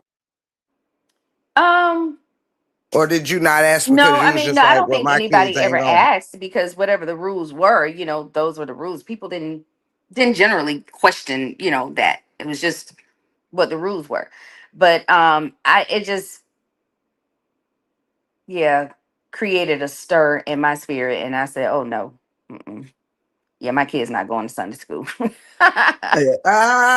Yeah. Look, that's Mm-mm. the one Sunday school got denied on spot. Y'all hear me? On the spot. On Yeah. spot. And shout out again to everybody here. If you guys would like to help me meet my goal, I don't even know how many away. I have 6 out of 15. Yes, oh yes, oh yes. So if you Nine. guys would like to, well, listen, I know that now. All right. Oh, I didn't know. I know what that leaves now, mama. Yeah, listen, this is why I love my sisters. You hear me? But yes, you guys. So if you want to help the homie out or whatever, if you're enjoying the show, feel free to, pour a blessing on the mustard seed. If you would like to use your gifts or whatever, for those of you unfamiliar, you can hit that gift box and use the gifts you've accumulated. If you would like, gifts don't always mean you got to spend $1. Okay. Sometimes these goals don't always mean you got to spend $1 to help me meet my goal. Okay, you heard me. Now, on top of that, please don't forget to check and make sure you hit the like button. And yeah, so as we continue to chat with Tink Tink, y'all, and Tinkers. Oh, thank you, oh Lauren. Thank you, love, for pouring onto my mustard seed. Thank you so much. And shout out to the gifted memberships as well. Super stickers, super chats, all of that. You guys are simply amazing. Thank you so much. Um, this is the thing. So they were having Sunday school. Sorry, y'all, I decided to eat a piece of candy rudely. I'm sorry. Um, No eating. I know, right? That's just listen. Gail and Oprah would not approve. You hear me? Or Barbara. Uh, or Nancy. Listen. Thank you, beautiful queen, for the love, sis. Thank you for the $10 super. I really appreciate you. Thank you for helping me to pour out a little something on my mustard seed to help me reach my goal. Thank you so much. Ting ting. Thank you, Now, Lauren, for the gift. Thank you, babe. thank you for anyone that sent gifts. I can't see it on StreamYard. I can only see them on my other device, which is also on my lap, and I'm gonna click it on. But thank y'all so much, and I'm sorry for eating this bite of Milky Way in y'all ear. Forgive me for that as well. Okay, now, Tink Tink, Yes, ma'am.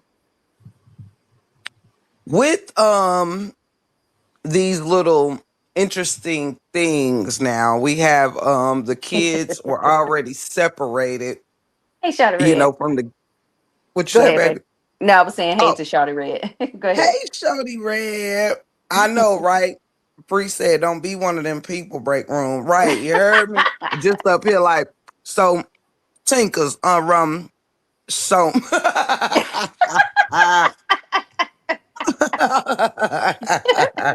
just ghetto. You heard me? Uh, so with these allegations, now we gather, okay, people were separated and things of that nature, like the children were separated from, the children, women and children were separated from the men, originally type, period or whatever. They having Sunday schools without parents being able to come, and things of that nature. Then we have these allegations that he was charged with. Is Mhm. how do you know that your kids did not get caught up in any of those things? Is it because you didn't? Now I will tell you guys this before Tinker's answer. If you were to read in the history of all of this, it wasn't all men or a bunch of men or whatever who had these allegations. It was Malachi Z. York who was accused of doing things with children, two children and with children. Okay. So I know that Tinkers, if this was going on by him, this would mean you would probably have to live on the compound with him for this to be happening to you or your child. But um can you confirm that it was pretty much isolated with Malachi? It wasn't going on in all your tabernacles and things, right? No, absolutely not. Like I said, the women and the men were separate. So this was only specific to him. There very well could have been some other things going on. I wouldn't have known about it. My kids were always with me. And by the time, let me see, when my daughter was, so I broke up with my daughter's father when my daughter was 4 months old. And I had my own apartment. And by the time I had my son, I was living in the next city from where the compound was. So I used to live in Milledgeville, Georgia, but the compound was in Eatonton, Georgia. So it's like a 20-minute drive between the cities. And so I was long gone from the tabernacle. My son never lived in a tabernacle, and there's 2 years difference between my son and my daughter.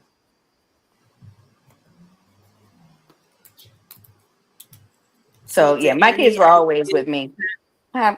Say did what? any of York's family testify against him? Yes, his son was actually the whistleblower. One of his sons. Hmm. Very good question, Mama Three. Interesting answer. TC put in a super chat. She said, "Tink did stay close to anyone." I think she meant to put, "Did you stay close to anyone who stayed in or anybody who got out of the cult? Like stayed friends with anyone?" So, like I said, my very best friend in the whole wide world, she was in the room with me when I had both of my children. She was I was in the room with her when she had her daughter.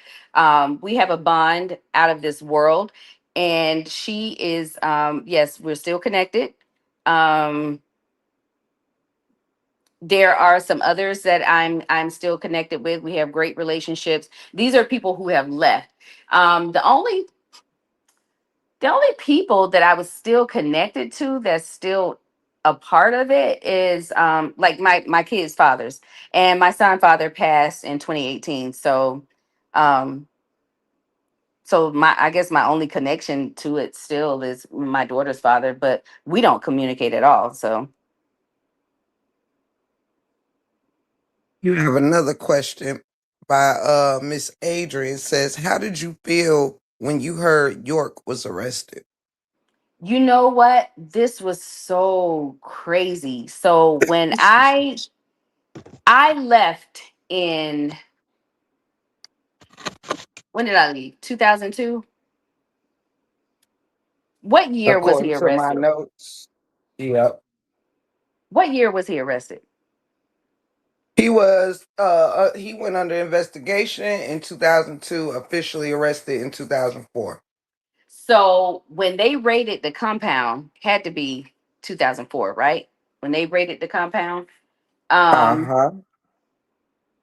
I was walking into my mom's house, and my mom had the TV on, and when I saw that, it was on the news as I was walking through the door, and I was talking to my mom, but the news was catching my eye, and when they mentioned the Nubian nation of Moors, you know, obviously, the newscast got my attention, and I was like, "Oh my God, this is crazy." So it is true. So those were my thoughts. So, it had to be true. Mm. Why was the money And not given to the victims? I have no idea. I didn't follow the case after that. I was done with it. I didn't do any research into um any of his charges, why he was in jail. I didn't actually learn, until sometime after, about how many years he got. I just wasn't interested. I just moved on with my life. Mhm. Which is a good thing. Let me see. I had a question that slipped my Have fun, sister mind. teacher. So while you're doing that, I'm going to answer some of the other questions Love that you, I sister felt here. teacher. Help yourself, baby. So who is this? Miss Nina Edwards says, so did the husband and wife have family time alone? So you had to create your own family time. You know, if you and your mate and your kids, you know, went out somewhere, you know, that was okay. You know, you know, maybe you get somebody to babysit for you so you can go and get a hotel room and all of that kind of stuff. Um, yeah, you know, people found ways. They got creative with with spending time with each other, with their alone time. People got creative. And then, like I said, it didn't last long. So, whew, I think maybe I was living in a tabernacle with other people between the Atlanta tabernacle and the Decatur tabernacle, probably maybe a year and a half, maybe. So, yeah, I didn't live there long before I left and had my own place. Tinkers, was there a skill set that you learned from being in the cult that you still do today? Absolutely nothing. not, not a skill. I mean, we did a lot of reading, a lot of studying. So, if you talk to anybody that was a part of it, they're very intelligent people. But um, yeah, there was no. I didn't learn a particular skill though. No, like Hey, T, sewing and all of that. No. can you tell the people uh what they replicated as far as the compound what they built and what that looked like where Malachi lived? So they basically made it like a little Egypt. So it was really interesting to see because you are traveling for miles and miles and miles down this country road, and then it opens up into this huge ass Egyptian village. So, so there were obelisks, there were sphinx, pyramids. So yeah, it was. They built the club up there for people that wanted the club. He had a stage. There was a stage up there, but I think that was already there when he built it. But I mean, we had people to come perform up there: India Irie, Erica Badu, Music Soul Child. um I don't some of the people in the audience, if they're familiar with rap, you probably know about Jazzo is the person that Jay-Z got his style from. Yes. Yeah, so you He remember originated what was the song? Nigeria. The Jigga originator. what? Yeah. Jigga who? That's my Jigga favorite what? Yeah, if verse. y'all so if y'all listen to Jigga who? I cut your tummy Jigga like what? That song, surgery. Jazzo is on that song. But he's the one that taught Jay-Z his style. Nas, yeah, Period. Nas was another one. Good stuff, Adrian. Yeah, any of them who Brand Nubian, any of them who were I was gonna ask like about conscious them. rappers. What I you say, Ancient figured Kemet, which was originally over here in the Americas, aka Turtle Island. Absolutely. Okay, Adrian, girl, we gotta talk. Brand Nubian would be mentioned. Yeah. Yeah, it's Yeah. a lot of those conscious rappers that followed his teachings. I have a very important question. Hmm. And I want you to take your time with this one if you need to, you know what I mean? But it's gonna be one of my most important questions of Hmm. this live. The Tinkers today, the woman I'm speaking to today, 2026, on the panel with me right now, right? Hmm. If that Tinkers could tell the young 18, 20-year old tinkers, if that tinkers was in the cult right now, that 18-year-old, that 20-year-old tinkers was in that cult right now that you are out of it, what are some things that you would tell that tinkers, as far as signs, and what do you consider signs to recognize and that could help pull a young tinkers out of that kind of situation? You know what I mean? What would you tell a young tinkers what to look Bitch, for? run. Run, bitch. No. No. No, I would tell young tinkers to X Clan. Yeah, okay, Adrian. So I would tell young tinkers to take the information for what it is, you know. Um apply the appropriate parts to your life. Um just take the information, take the knowledge, take the teachings for what it is, um, and stay focused on your own life. You know, um, his the teachings had helped me, in a lot of areas, um, in a lot of areas of my life. So, yeah, but I would definitely tell her to, don't quit school. Don't do that. If you're going to be a part of it, if you decide that's what you want to do, don't quit school. Stay in school. Because in the event that you do leave, um, you have something to fall back on.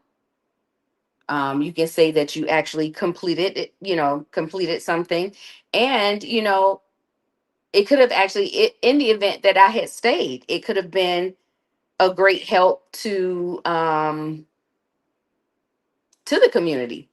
Had I stayed in the computer programming program, I would be much further along than I am now. Yeah. um To that. Hey, and Buttercup. have your What? own mind. Have your own mind. You can be a part of something and still have your own mind. Can you say that one more time? You can do You can what? be a part of something and still have your own mind. Wait, Love listen, my that. God.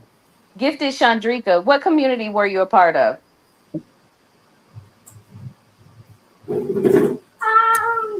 Hey, Miss Drika. Okay, Free says, Tinkers, looking back, do you think your mom and grandmother were correct on their take of the cult? Hmm. That's a good one. So their take was rooted in Christianity, right? Anything that went against that, they were going to be against. So, Free, you are so pretty. I just saw your picture up there. You are beautiful. Um, And yeah. he So, is. so I just think anything.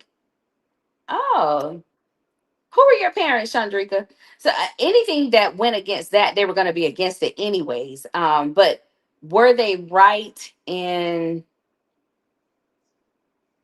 I don't think they never even classified it a cult. It was just that their thought process, what it was different than what they knew. If that makes sense. Does that make sense, Free? It does. The thought process was different than what they knew.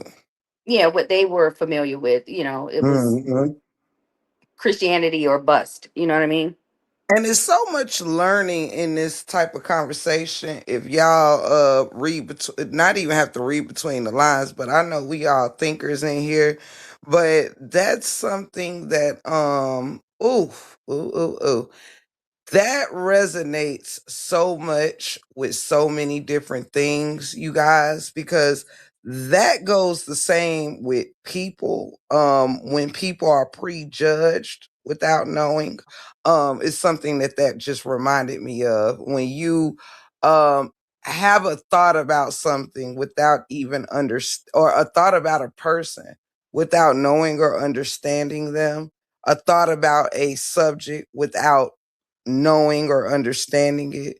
You know what I mean? And sometimes it could lead, that kind of way of thinking often leaves us with egg on their face. Sometimes you might, slide between the cracks or the lines, but yeah, it's a lot that has been said while talking about this in a respectful way that is a learning experience. Yeah. Okay. Yeah. So yeah, Chandrika, I'm sorry, Tiff. No, you fine, baby. So before the land became Tamaray, it was called Kadesh. So yeah, she knows. Okay, okay. Let me find out. We gonna have to do a part two and pull everybody out that had an experience to know about this thing. Yeah. Yeah. Because I think we'd be surprised. We would be And surprised. Kevin may be a good resource also. Kevin Wesley, because a lot of what he teaches mimic what what York was teaching. So I can tell, from what he puts out Influence. that he has definitely been influenced by York. Hmm. Mm, I see. I And have a the Uh, question. person that they said he emulated. Who what was the other guy's name? They say he stole their style. Some other guy. you talking about TKO Capone? Yeah, uh-huh. Yeah. Yeah. They definitely sat under York's teachings. That or Hmm. they were five percenters. I don't know if people have heard of the five percenters, but they're like a little Absolutely. offshoot Definitely. roughneck group of the of Nation of Islam and probably York. I think it's like a mixture of their teachings. And y'all, just sidebar, back in the day, back in the 90s and stuff, when hustlers and people would go to homies like whatever would go to jail, everybody always went to jail and came out 5%ers. I tell you no lie. Okay. Yeah. It was the thing to do. Yeah. True. Go Even to here in New jail. York. Yeah, Yeah, that's go all to you hear them jail. say. I'm an Asiatic black man, maker, owner, cream of the planet Earth, father of civilization, God of the universe. Ooh, oh, listen, Linda. Listen, I don't care if it's your cousin, your uncle. They get locked up in the 90s. They come out. They call and collect home and letting you know they are now 5%. Okay, listen. I used to get so tired of that. Like, if you don't go sit your 3% ass down somewhere, excuse my French, but listen, Linda. I mean, everybody could not go to jail without coming out saying they're 5%. Do you hear me? Right. And it used to be so funny to me. Yeah. Mm-mm-mm-mm-mm. Man, oh Think man, oh man. I have a question. Uh-huh. Do you think being in a cult influenced in any way of how you parented your children? Um, no, because I still had my own household. I still had my own household, and I subscribe to um some of the same things that I grew up, you know, how I was parented. And how do they feel about you being in a cult? Well, used to being in a cult. They don't even know. Like they don't they have no recollection of it. Oh, so that you like never told them your story or anything like that? Well, I mean, they know about it because they hear me. They're around when I have conversations about it, but they have never. They were around their dad and or their dads rather, and I don't. I think because they were with me most of the time, they just kind of subscribed to what I was subscribing to. You know, it. They didn't. Hmm. Yeah, they just didn't. They didn't get a care either way. Honestly, they didn't.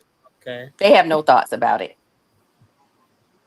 So, Tinkers, if your daughter out the blue pop up and say, "Mom, I want to be in Malachi's York, whatever," would you let her find out for herself to experience, or would you uh, do everything you can to convince her not to do it? My baby is a. She's a mom's girl, so she she ain't going too far away from her mom. So she would never. She ain't going too far. And I used to think it would be my son because my daughter was always like a little social butterfly. But, you know, as she grew and came into her own, she's just a little hermit. She stays to herself. And yeah, she, you know, partakes of the giggly bush. and she Nothing just good. and she stay to herself, honey. She don't she's got friends that she'll go and visit every now and again, but for the most part, she stays to herself. She right here by her mama. No. So what happened to the land? It was confiscated. It was confiscated, and I'm sure they gave it back over to the state, the county, or whoever. Yeah, Mhm. somebody else owns that land now. So, was there I like a want. daily? Was there like a daily routine, like 8 o'clock No. prayer Mm-mm. and all that? So in Islam, when we were practicing Islam, and I'm saying we because I was a part of it. I wasn't a part of it when they were under Islam. They came out of that, when I joined. But in Islam, they did. Yeah. You get up in the morning, you make salat, and you had a certain routine and all that stuff. So yeah, they did. But no, for us, no daily routine. Hmm. So what is okay? So it sounds like this was a cult, but people were able to still live their lives. Ah, But wait, but wait a minute. oh, you see Sabrina. Sabrina's coming. Uh-huh.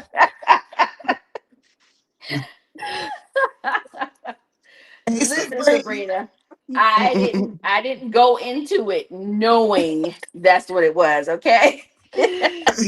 You cannot have been in the bushes very long, my girl, because you have missed that whole conversation. That Oh, is y'all funny as talked hell about that part though. already? What okay, so Free says it's best that you can recall, was there competition amongst the other women like they are in these social media? Yes, ma'am. Everybody wanted to be next to the man. Great Everybody, question. like I said, he had several mates, and of course, everybody wanted to be, the main wife. Everybody, they all wanted to be the main wife. Like some people want to be the And main the rap land was dog. beautiful, Chandrika. It was gorgeous up there. What you say? What you say? Tiff, be good. Huh? What you say, Tiff? Okay, Mentors has a question. So may I ask, Tink, what was it that made you decide you were no longer following this code's belief? You separated before his arrest, correct? I did separate before the arrest. Like I said, what they were teaching and what was actually happening wasn't lining up. And I just didn't like what I was seeing. So much like the other cult that I was in. Yeah, what we were saying and what we were doing were two different things, and so yeah, I had to separate myself. Did some of the people lose their mind or felt lost after he was arrested? Do you know that you're No, aware of? the whole tabernacle thing was, had been a thing of the past. So like we weren't all living together anymore. So people just went on about their lives. I reckon, the people that I stayed in touch with, clearly they still have their sensibilities about them, but no. Mm.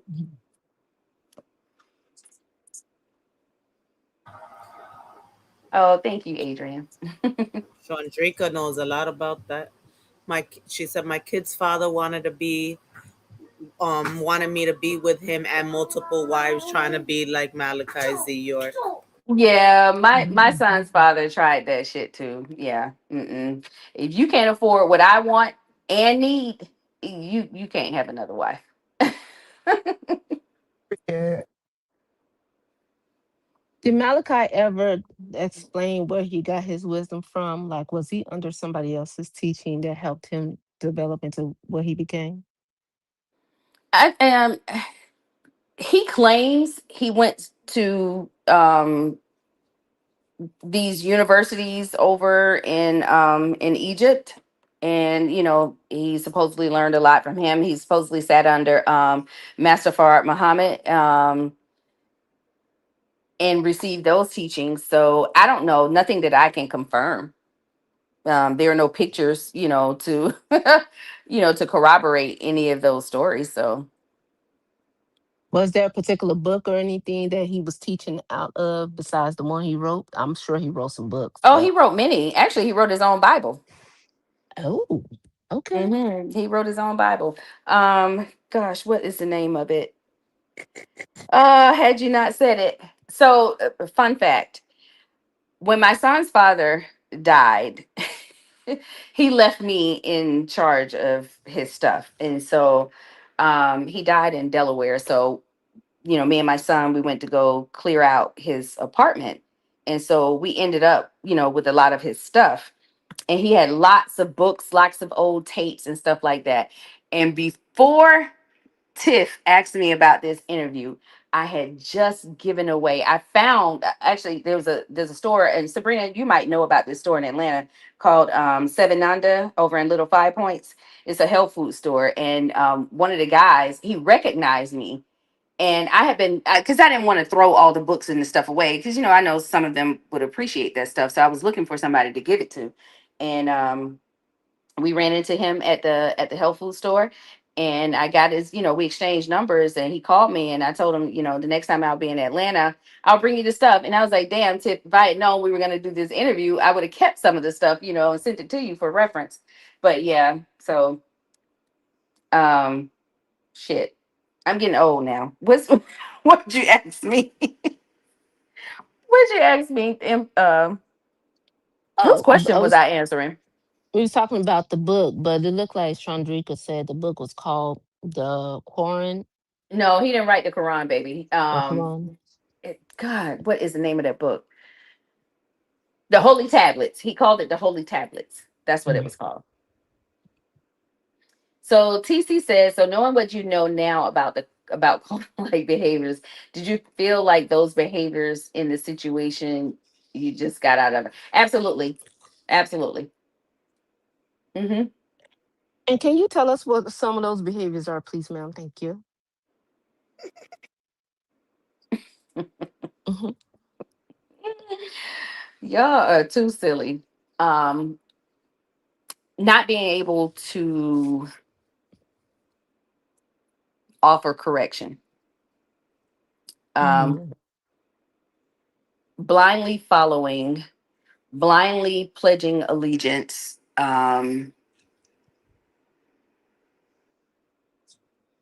just fanatical in behavior, you know, about the leader. Yeah, those are a few. Do you What would you think? say? I'm sorry. You go, baby. Mm-mm, mm-mm, You mm-mm. go ahead. Okay. What do you believe that? And it could be either way, either or. That one or the one you came from. Do you believe people are actually blind to it, or they're just choosing?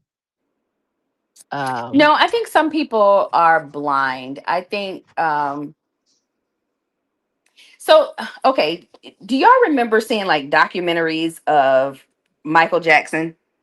and while he's in concert and the fans just being so excited they pass out. Mm-hmm. I saw it. I think that's what it is. It's like a people have this I think Neo described it best when she said it was like a parasocial attachment. Mm. And I think that's what it is. You know, for whatever their reasons are. And my assumption is that just because I have spoken and I have connections with so many of the people on both sides, right? That have had traumatic experiences or currently going through very traumatic things, you know. So I think it's for that. And then when you have somebody that is um looks to be so powerful and you're under that covenant, so to speak, when you're under that covenant, you feel a certain amount of protection, and even you feel emboldened, you know, and empowered yourself. So in order to continue to feel that, you feel like you have to stay under that leadership. So See, I got a part two that's what question there. my assumption, my interpretation. So I don't See, know. I got a part two question on that, but go ahead, Tiff. I actually forgot mine. Oh, dang, Tiff. Uh, I told you to go. no, Okay, I ain't no the sense. But the go group of ahead. people that okay, what you saying that Tinker? So the group of people that were under his leadership, can you say that majority, from what you saw, Hmm. were either women or men that were hurt, like traumatized, or living below, like impoverished? Were they? A lot of the people were that joined initially. Well, we always call them old heads. So you had the old heads and new heads. So I would have been considered a new head, right?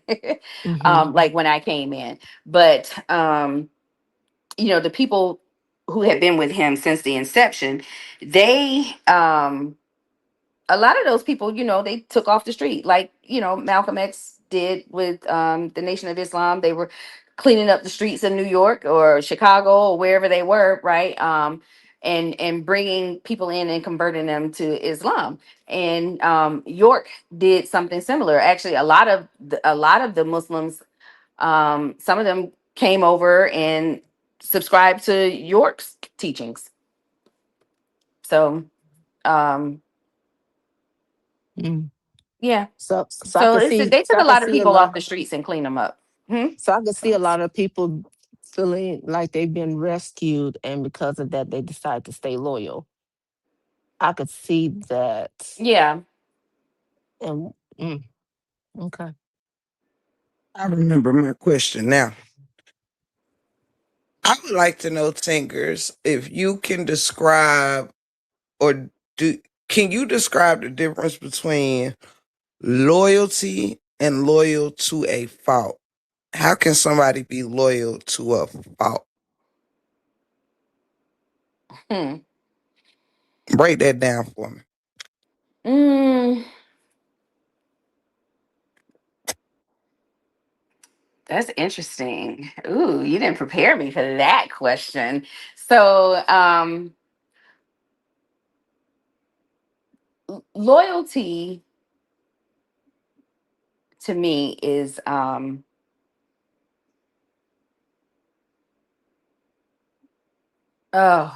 okay. When you look at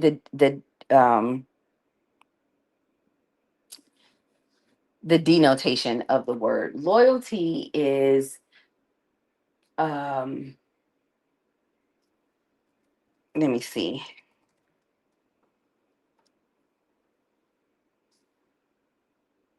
It's a devotion um to a person, to a thing, to an idea. Um,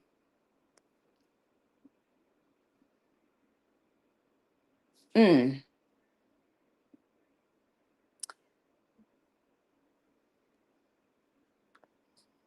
hmm. I'm thinking. Sorry, y'all. This one. She didn't prepare me for this question. It's a really good question, but I mean, it's a devotion to something, something that you or someone, whoever, whatever, you support. Um, Someone that that you kind of plead an allegiance to, right? You can have a devotion or be loyal to anything, right? You can be loyal to a brand, you can be loyal to a person, but it's You whatever you support without wavering, right? Um, but being loyal to a fault is like if you're loyal to a brand, right? Like, some people are sneaker heads, right? They love Nike. So if my idea of being loyal to a fault is if you know that Nike or whatever brand, I don't want to get your channel demonetized or whatever, but when you know that what a person or a company or whatever is if when you know that they're hurting someone or something, or when the devotion outweighs the impact, mm, I feel like that's blind loyalty and that's being loyal to a fault. So yeah, so like you Lauren said, being loyal to a fault can be dangerous. And that's why mhm. I say, um when your devotion or your loyalty to an idea or a person or a thing, when it outweighs the impact, or the negative impact, when it outweighs the negative impact or something, you're definitely loyal to a fault, if that makes sense. So you could be loyal and still hold a person accountable. So you could be You loyal and can hold a you person can accountable, absolutely be loyal and and hold and a person accountable. and moral um character still applies. But loyalty to a fault, that means they're not sticking with their standards, their moral, their character, and they're just allowing a person to bend boundaries. Like you stated earlier, cross boundaries, and that's where abuse come into play. I can see how a person could be loyal to a fault if they feel like they've been rescued. If they feel like they've been rescued and they now have a sense of belonging, mhm. I can see people becoming loyal to a fault. So anything that person that they are looking up to or worshiping or whatever will not look bad in their eyes because they've been rescued. Yeah, yeah. Deep. Yeah, That's and that's deep. that's what I was saying about propping somebody up so far above yourself that you feel like you have some semblance of protection because you're under them. Hmm. Hmm. Hmm. Absolutely. And another great example of loyalty to a fault is like when you are loyal to something so much that, like, well, they actually already said this, but I'm just gonna say it in another way, which goes back to your moral compass and integrity and beliefs and things like that. But it's almost like if two people get locked up for the same thing, right? It could be a very unfavorable crime or whatever. Whereas if you hear about this crime and it's a stranger you don't know, you may say, "Oh my God, that's horrible. They need to give them this time or that time or whatever." But if it's a friend or a family member, you almost can more easily see it as a mistake, or you may root for a lighter sentence or something like that, you know what I mean? But it has nothing to do with the actual crime. It has everything to do with your alliance or love or not lack of love for something or someone. You know what I mean? And also with you know, doing things that go against your moral compass because you are loyal to something, a group, or a place, or what have you. You know what I'm saying? So it can be a very dangerous thing. You know, having cult like behavior can be very, very dangerous because it's almost like um putting yourself in a place where you have to feel the stove, the feel the fire in order to know it can burn you. You know what I'm saying? Absolutely. Mm-hmm. Yeah. So, and then when you are burned, instead of realizing that this is a dangerous situation, you will find ways to keep trying to heal the burn instead of moving away from the fire. You know what I'm Mm-hmm. saying? You'll Mm-hmm. find ways to kind of put fire resistance with you. Let me grab a fire blanket. Let me grab, this, that, or the third, instead of simply removing yourself out of the danger of the fire. Yeah, good stuff, good stuff, good Yeah. stuff. So my son's father kind of had that type of that type of thinking. He to me, he was a blind follower. He studied. Obviously he was one of the favorite teachers, but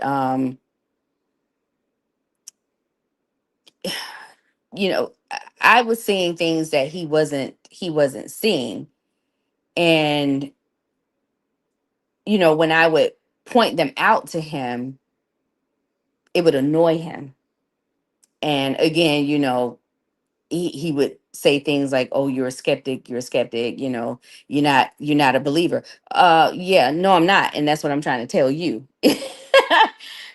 Like, you need to maybe look at this through a different lens. um it was not something that I tried to push him, to see. I would just point out certain things, and I did that with somebody else, just pointing out certain things. And um but yeah.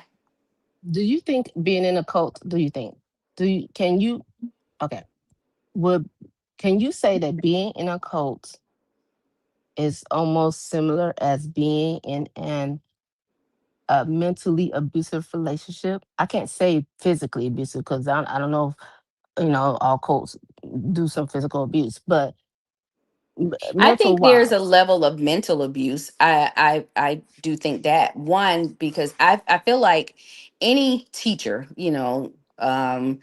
whether you are, teaching me how to farm, or teaching me in school, if anybody that's in charge of somebody else's learning, I feel like you have a duty to be honest. When you're in school, you hear about academic honesty all the time. And or if you're in the financial industry, you have a fiduciary responsibility to be honest with people and let people know what's going on and handle people's money appropriately, right? um, but when you're teaching somebody, I feel like you have a duty to be honest. Agree. And don't just tell me the fluffy parts, you know. Don't just give me the fluffy parts, like, um but when you're manipulative, you're only going to give me those parts anyway, so that's another component. But this guy who was supposed to be our spiritual teacher and guide, uh you knew you had these habits that was not appropriate, Mhm. and but you allowed us to continue to follow us. But in order to stay in that place, he had to mask who he really was, that monster. He had to mask that monster. Mm. So yeah, I do feel like they have a responsibility, and I do feel like manipulation is a form of mental abuse. Yeah. Wow. Stuff. Good stuff. Co-leaders use the isolation tactic. Mm, Mm-hmm. I agree. I agree too. And which could actually go, well, I guess in this case, it would be kind of like an isolation from the rest, kind of the rest of the world. Find reasons for you to not work in jobs with the rest of society. Not really, I would imagine that you are told about the ways of the world around you when you're in a cult, but you're not really, told to be in it. Like there's like, I don't know, boundaries, like work boundaries, things that have you blended in with society. I think sounds like it could be limited in a lot of cults. Usually, the children are educated within the cult.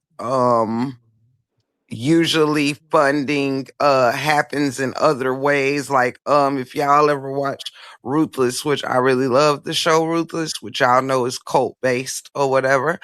um, but yeah, some cults could grow their own food and, have their own little farm, store or whatever. Kind of just live off of their own stuff, their own supplies, make money off their own supplies and this, that, and the third, which kind of further isolates you from society, you know what I'm saying? Because you can't really grasp what you might be missing or that sense of reality Mhm. if you're not in any other reality but your cult group. You know what I'm saying? So it's Mhm. kind of like that starts to fade out after so long. It's kind of like y'all are your own world. They're Absolutely. yeah, yeah, and yeah. And even though we Mhm. were amongst other people, like we were still out in the dunya, but we were not of it, so to speak. We still had Right. our own world, even though we were assimilated in the rest of the world. You know what I'm saying? Yeah, Right. absolutely. So I Y'all could seem see how to. you could easily get caught in it. I could see how you could easily get caught Mm-hmm. in it and not realize it because, like you said, that you were still able to like live the way you want to live, but in your own little Mm-hmm. compound, so to Mm-hmm. say. Yeah. Wow. Yeah. Cause it does sound like it was a lot more freedoms than some other cults. If, I say that to say as some examples, when I was covering Nature Boy and all of them, y'all know he used to have like weird things. Well, He was I would another call one that weird. used to be under York's teachings too. You can tell. Hmm. Like them having to use, natural things like bathe, like wading in the water, and you know what I'm saying, they would have to, bathe so called in the springs instead of taking regular showers and things like that. Like one lady who lost her life, rest in peace, who was part of Nature Boys cult. If y'all remember, they call her Mama something. I forget her regular name. Mama Dula, Mama D, Mama something. However, she joined the cult, having heart issues or whatever. And you know how a lot of, some of these cults, they believe, of course, in the holistic way of doing things, don't believe in the white man's medicine and this, that, and the third, and believe in a lot of natural healing. So, Nature Boy pretty much forbade her to take her heart medication and for her to, heal naturally. And Mama did, or what have you, she ended up passing away, of course, from heart complications. This is another example of being loyal to a fault, because you're so loyal to the cult and this cult leader that you are disregarding your own needs to survive. You know what I'm saying?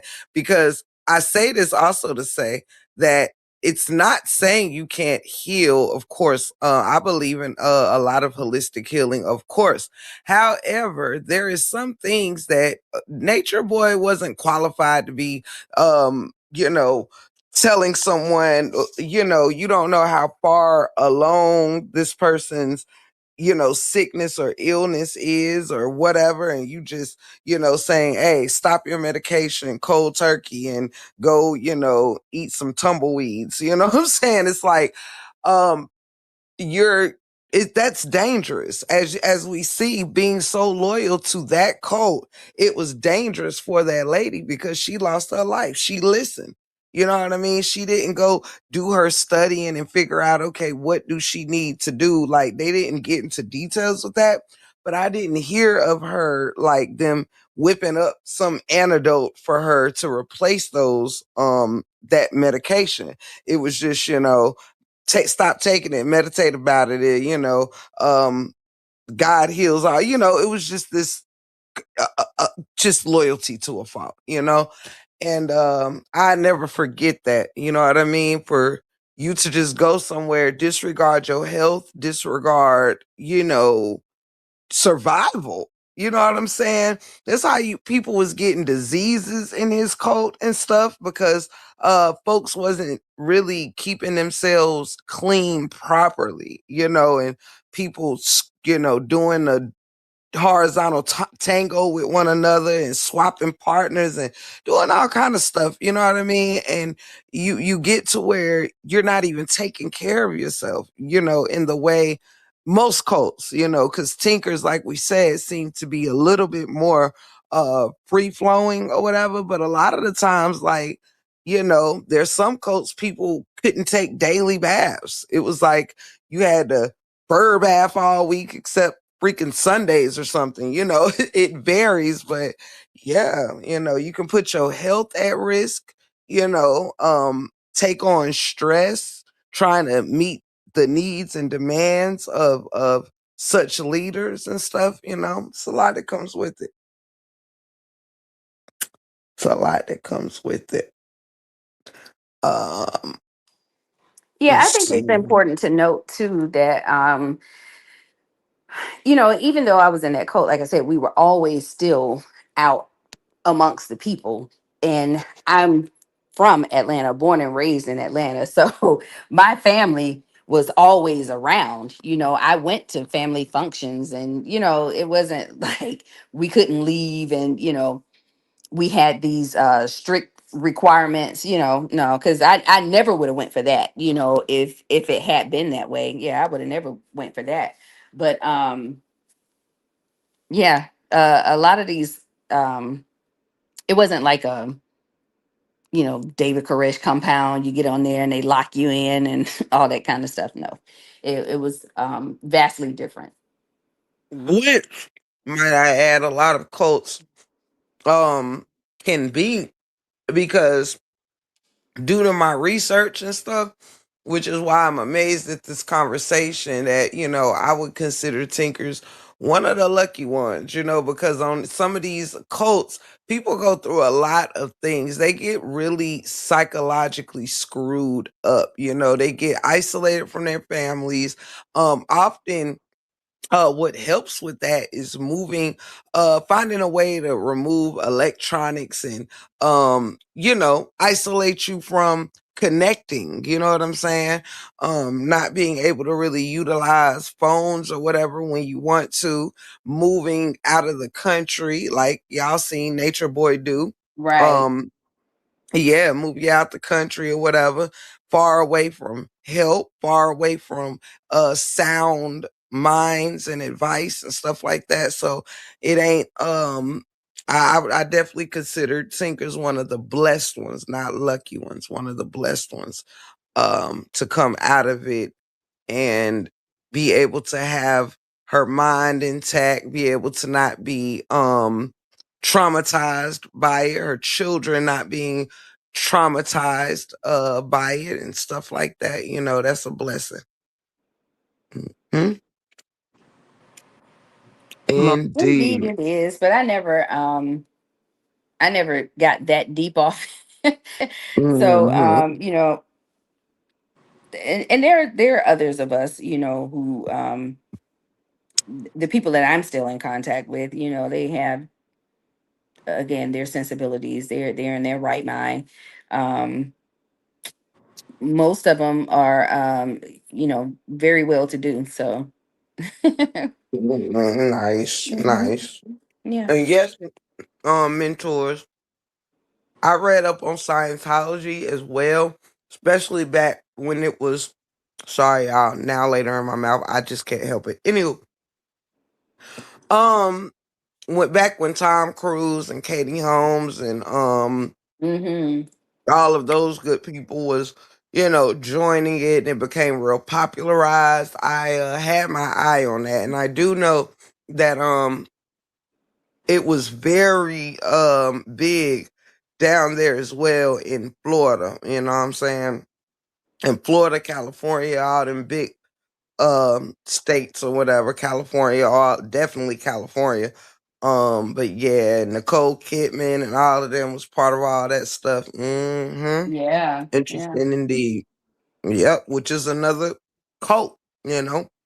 Um, and I think any group of people or whatever could become that if not careful. If you're not careful. Even the yes, even the Mhm. elite, anyone, nobody is exempt from ending up in a cult like situation or a cult situation or cult like situation, and now with online being so popular, the internet being so popular, now it's a lot of cyber cults created, you know what I mean? Mhm. Which is even scarier because back in the day you used to have to physically be somewhere, you know what I'm saying? Be into something. Now it's like you can become part of this just by picking up your phone, picking up your laptop or your computer or whatever, and end up, under the same type of shit, the same type of influence, the same type of narcissistic cult leader behaviors, and it's all fun and games until people get hurt, into people lose parts of themselves, forget who they even are. And if y'all notice, and I'm a end my little spiel here, especially when it comes to online. If you were to pay close attention, you guys, if you've been around as long as I have, you will notice if you ain't blinded by the light, you will notice that a lot of people are not who the hell they were when they came in this thing. Amen. Mhm. Mhm. Their souls are different. Now, some were Mhm. great pretenders. Some people did come in Hmm. here with dark souls, you know what I'm saying? And were pretending to be that of light. Some people came in this thing with light and with a glow that is now Dark. dulled out. Mhm. And I'm telling you, I was seeing this stuff happen. It's why I put a huge protection around myself and my spirit, my morals, my beliefs, and stay steadfast. Because if you don't, if you start letting go of who you are and becoming the masses, becoming solely under the influence of the masses to which you meet up with on online and all of that, listen, Linda, it doesn't end well when it's all said and done. When the lights go out No pun intended. When the Clock it. when clock it, when we get off of these things or whatever, it's like people don't think for a second people aren't dealing with their own lost spirits, their own souls, their own Mhm. darkness. That person in the mirror, they are, Mhm. and it ain't comfortable.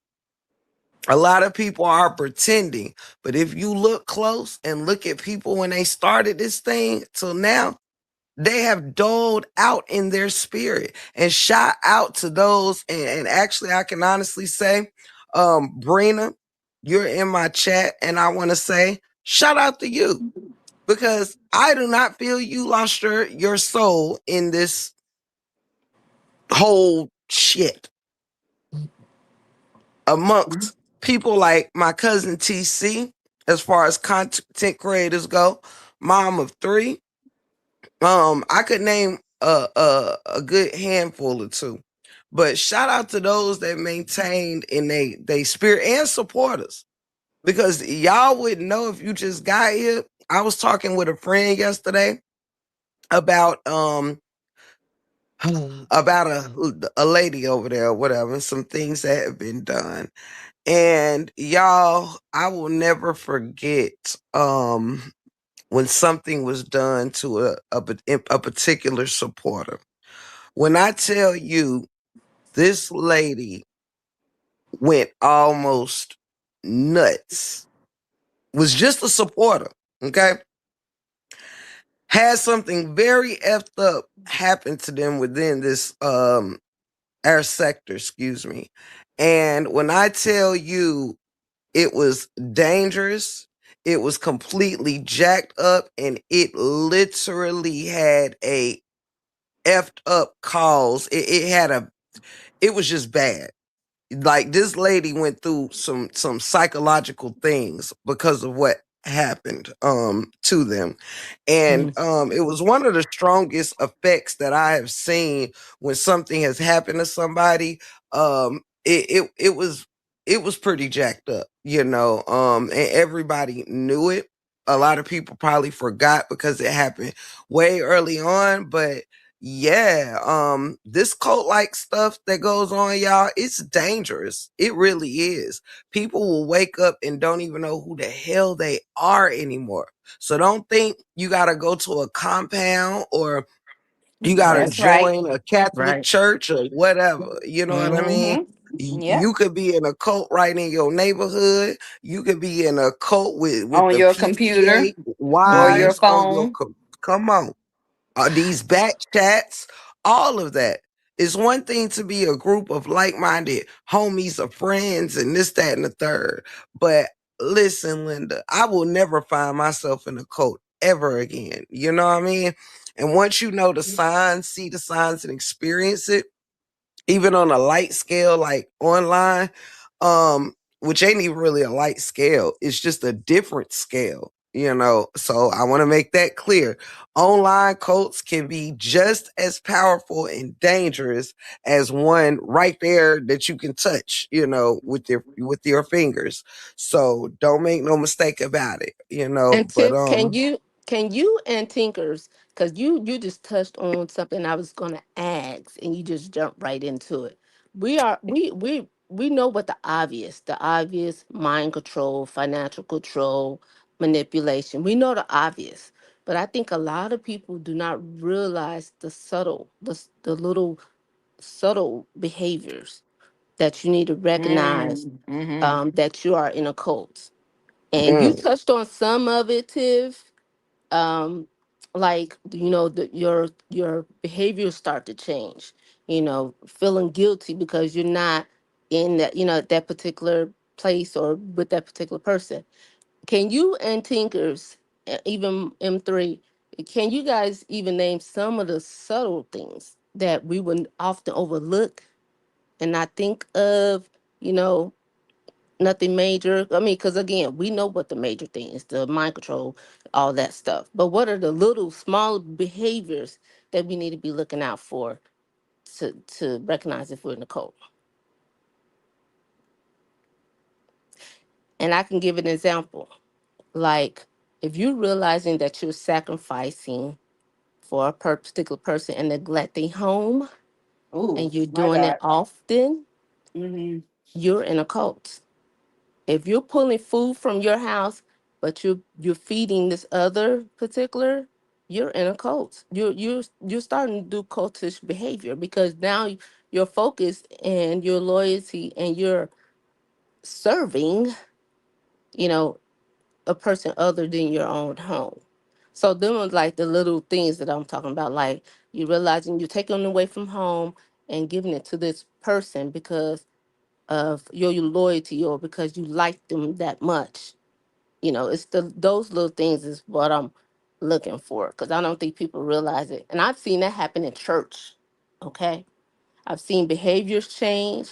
I've seen dress change. I've seen conversations, the way they talk Hmm. change. It starts to Yeah. replica the person that they starts to follow. So Yep. them are some of the things that people need to look out for. If you realizing your behavior is changing, if you realizing your dress is changing, the way you talk is changing, you feel heavy because you're not with that person all the time, or if you feel like you need to be in the presence of that person all the time, those are some things you just need to look out for. That's my 2 cents. Yeah, I think what you said about the language starts to change. They start using catchwords. One of the biggest ones that we've been hearing about is loyalty. This person don't know how to be loyal. This person don't know how to be loyal, and um, the language changes. The little control tactics. When people don't really see that they're being controlled, they actually feel like they're making the decision to not participate in the things that the person they're being controlled by is what they're trying to control. um mm, I think Tiff said it one day, like asking for permission. Like Mm-hmm. somebody, Mm-hmm. she said somebody came in the chat was like, "Oh, we not supporting this person today." Tiff, I can't remember what you said, but somebody dropped Yeah, down they in the said. chat and was asking, Mm-hmm. so we not supporting this person no more. I'm like, and you were like, "Well, damn, are you supporting them?" Like, Correct. why does it require a we? Why does it? And Sabrina mentioned it too, that group thing. If Do you like the person? If you like the person, then follow them.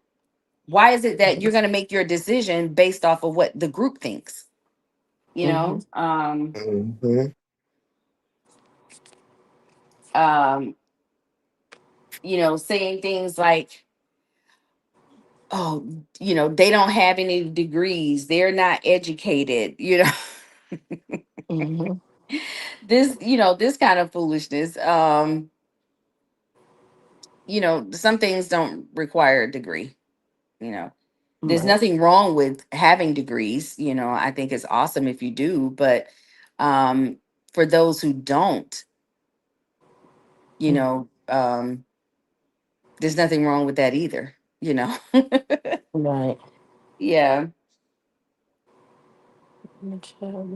You also know when you in one, when a person, now this ain't about yourself being in one. This is about recognizing when somebody else is in one too, right?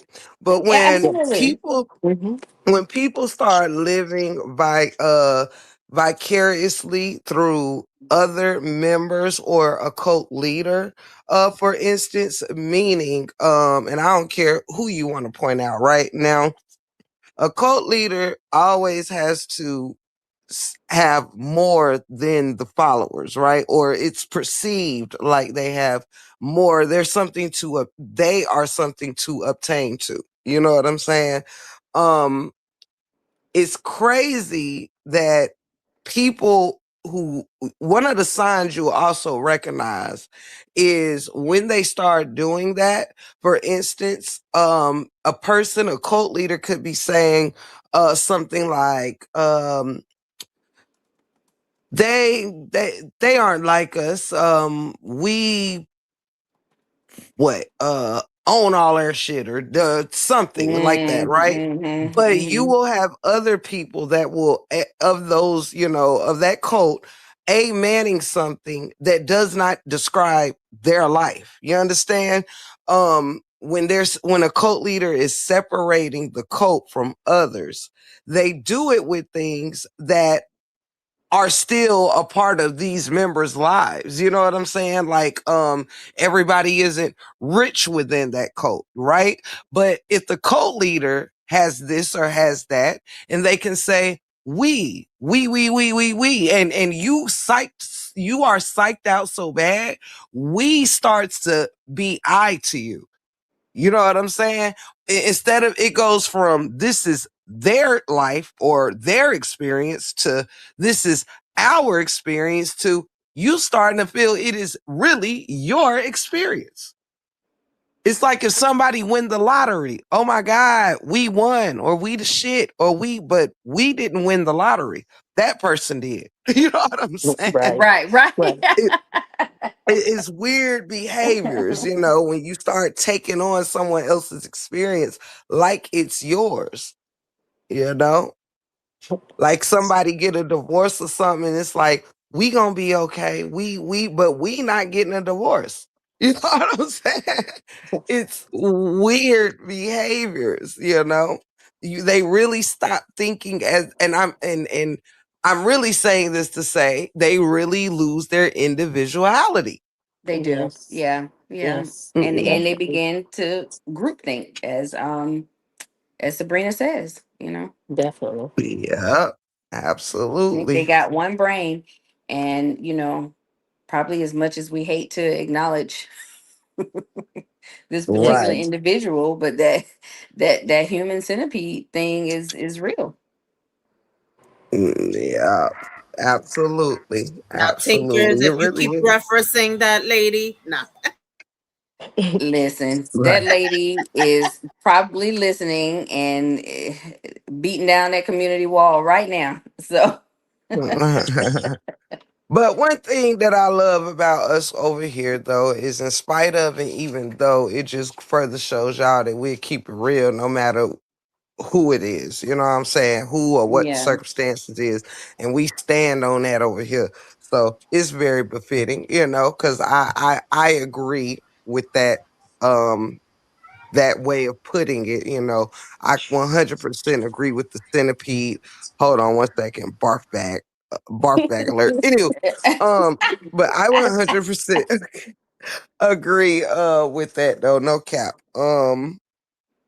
Yeah, but recognizing the signs is everything. Another, like I said, another quick example is if somebody is speaking about education, they don't have degrees like us or whatever, actually implying that everyone who follows you or is a part of your audience mm, or a part of your cult has a degree, or absolutely. everyone graduated, or everyone is rich, Mhm. or everyone is married, or whatever. It's like your Right. life is your life, but Hmm. you're still talking to a lot of people with different walks of life. And Absolutely. what's crazy is you will know it is a cult when the very people who know that they have a different walk of life, who know they'll sit in the audience knowing that, hey, wait, I made something of myself and I don't have a degree, that's not the end all be all. Or hey, I work hard, I make this, that, or the third, and I get by just well. They won't speak up for their own achievements, or you know what I'm saying. They'll sit there and let someone say, you're nothing if you ain't got what I got, because your ops might not, you might be saying what your ops ain't got, but your supporters don't either. You know what I'm saying? If you're not lying, if y'all get my drift. And that's the Mhm. same thing with a regular cult that you could be in. You know what I mean? Like, Oftentimes the leader sits a lot more comfortable than the followers. You know what I'm saying? A lot of the times their living quarters is not really luxury. You know what I'm saying? Um, and oftentimes the leaders, they are. They eating what they want, when they want, how they want. Going where they want, buying what they want, but everyone else is limited or have a certain way they have to do things for the most part. This ain't the whole case, but for the most part. Not trying to be funny, but that lady's like get off while fighting at leaders' battles is pitiful. Touche. um, Yeah, that was, man. Woo, talk yes. about chickens coming home to roost. hmm And y'all make sure y'all pull up tomorrow. I have a live I'll be delving into and diving into tomorrow concerning a particular cult leader. So y'all make sure y'all pull up. Not sure the time, but I'll try to announce it on my community board. And we are right at the 3 hour mark, you guys. So I am going to bring this live to a close. But what I want to do first is make sure that I thank each and every one of y'all that poured into this live with your time, with your blessings, your energy, all of that, with your questions. Y'all had some amazing questions. The feedback was awesome. The participation was awesome. I really, really thank y'all. My squad, y'all always do y'all thing. Thank you for all the help that y'all given me. And a big special thanks to beautiful Queen and Mama 3 for helping me navigate this interview with Tinkers. I really appreciate my fellow Gigi sisters.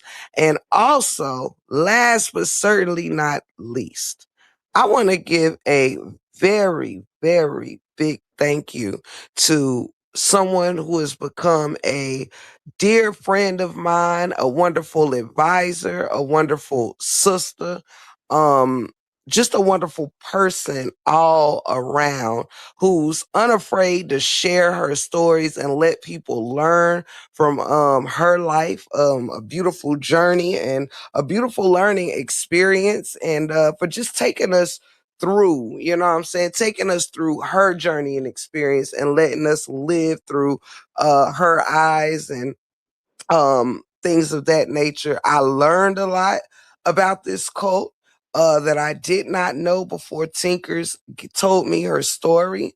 Um, it continues to fascinate me. I'll probably continue to do some research on it. May have Tinkers back up here with me again on it if I do so choose to.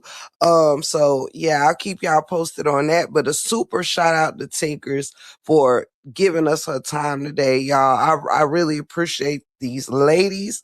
Tinkers, you've been amazing. Like, oh my God, big, big hugs. And just thank you so much, sis.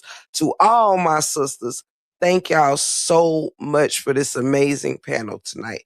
And I will let y'all end it with any closing words y'all may have. And thank you for the blessing Serenity. Thank you so much. I really appreciate all of y'all. And ladies, I'm gonna pass the floor to Tinkers and Mama 3. I think we lost beautiful Queen for we Well, love I you, just, beautiful Queen, and thank you. yes, thank you, sis. We appreciate you. Thanks, Tink, Um, for being here. you say what, M3? I said thanks for being here and being transparent and letting us know all the information. It was very interesting. Um, yeah, I love to learn about, not only the cult, but what makes you you.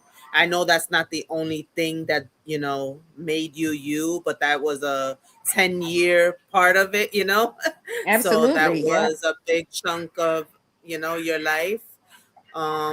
And it was just interesting, and as your sister, I can't wait to continue to getting to know you. And I just want to let everybody know, just remember, don't dim your light for nobody. If you cannot ask a question without being worried that the person that you support is going to jump down your throat, you're in a cult. And good night, y'all. Amen. Period. And with that, I bid you adieu. No, but I just want to thank everybody for coming to support my sis, and it was my pleasure to be here to support you as well. And as much as you like to call me an advisor, you say some pretty deep things to me too, and give me things to ponder on, and so I like that because iron sharpens iron, and yeah, there's more to this world than in this social media realm um than you know beef and fighting, and anything that I can do to be a beacon of light or beacon of hope to anybody. Maybe somebody's in a cult that will hear this at some point, and the things that I've said or the questions that you asked may resonate with them. So um whatever I can do to help anybody, I'm always willing to do that. So thank you again, sis, and I thank you for the conversation tonight. Thank you so much, Tinkers. Again, you were simply amazing. I so enjoyed learning from you, and I continue to learn from you here in the 411 as well as in our very own, team of love on the back. You're just an amazing person, and I could sit here all night and just tell you how much I adore our friendship and just getting to know you. Like Mama Three said, all of my sisters, all of my sisters have a All of story us, to yeah. tell. My beautiful cousin, which y'all know is my sister as well, TC Chronicles, Tamik, beautiful queen, Mama Three Tinkers, all of my loves. I enjoy learning from them and And we keep getting each to other know sharp. them. We do. Like she said, iron sharpens iron. And we're gonna continue to keep each other sharpened and just, growing in love and in knowledge and support. And we look forward to getting to know the rest of you all too. If ever you guys have any topics or things, stories that you want to share and you want to join me on the panel, you already know you can reach me at Tiff the Gift 40. That's TIFFDAGIFT at gmail.com. You dig? Unless you know how to reach me on the phone or messenger. So with that being said, I enjoy each and every one of y'all. Thank you again for blessing this live and being a part of a wonderful show of a little something different, but yet one and the same. You dig? If you get my drift. Shout out to this amazing family. You dig? I'ma catch y'all on the next one. You dig? I'm your gracious host, Tip the Gift. Thank you so much for joining me right here in the break room 411. Later.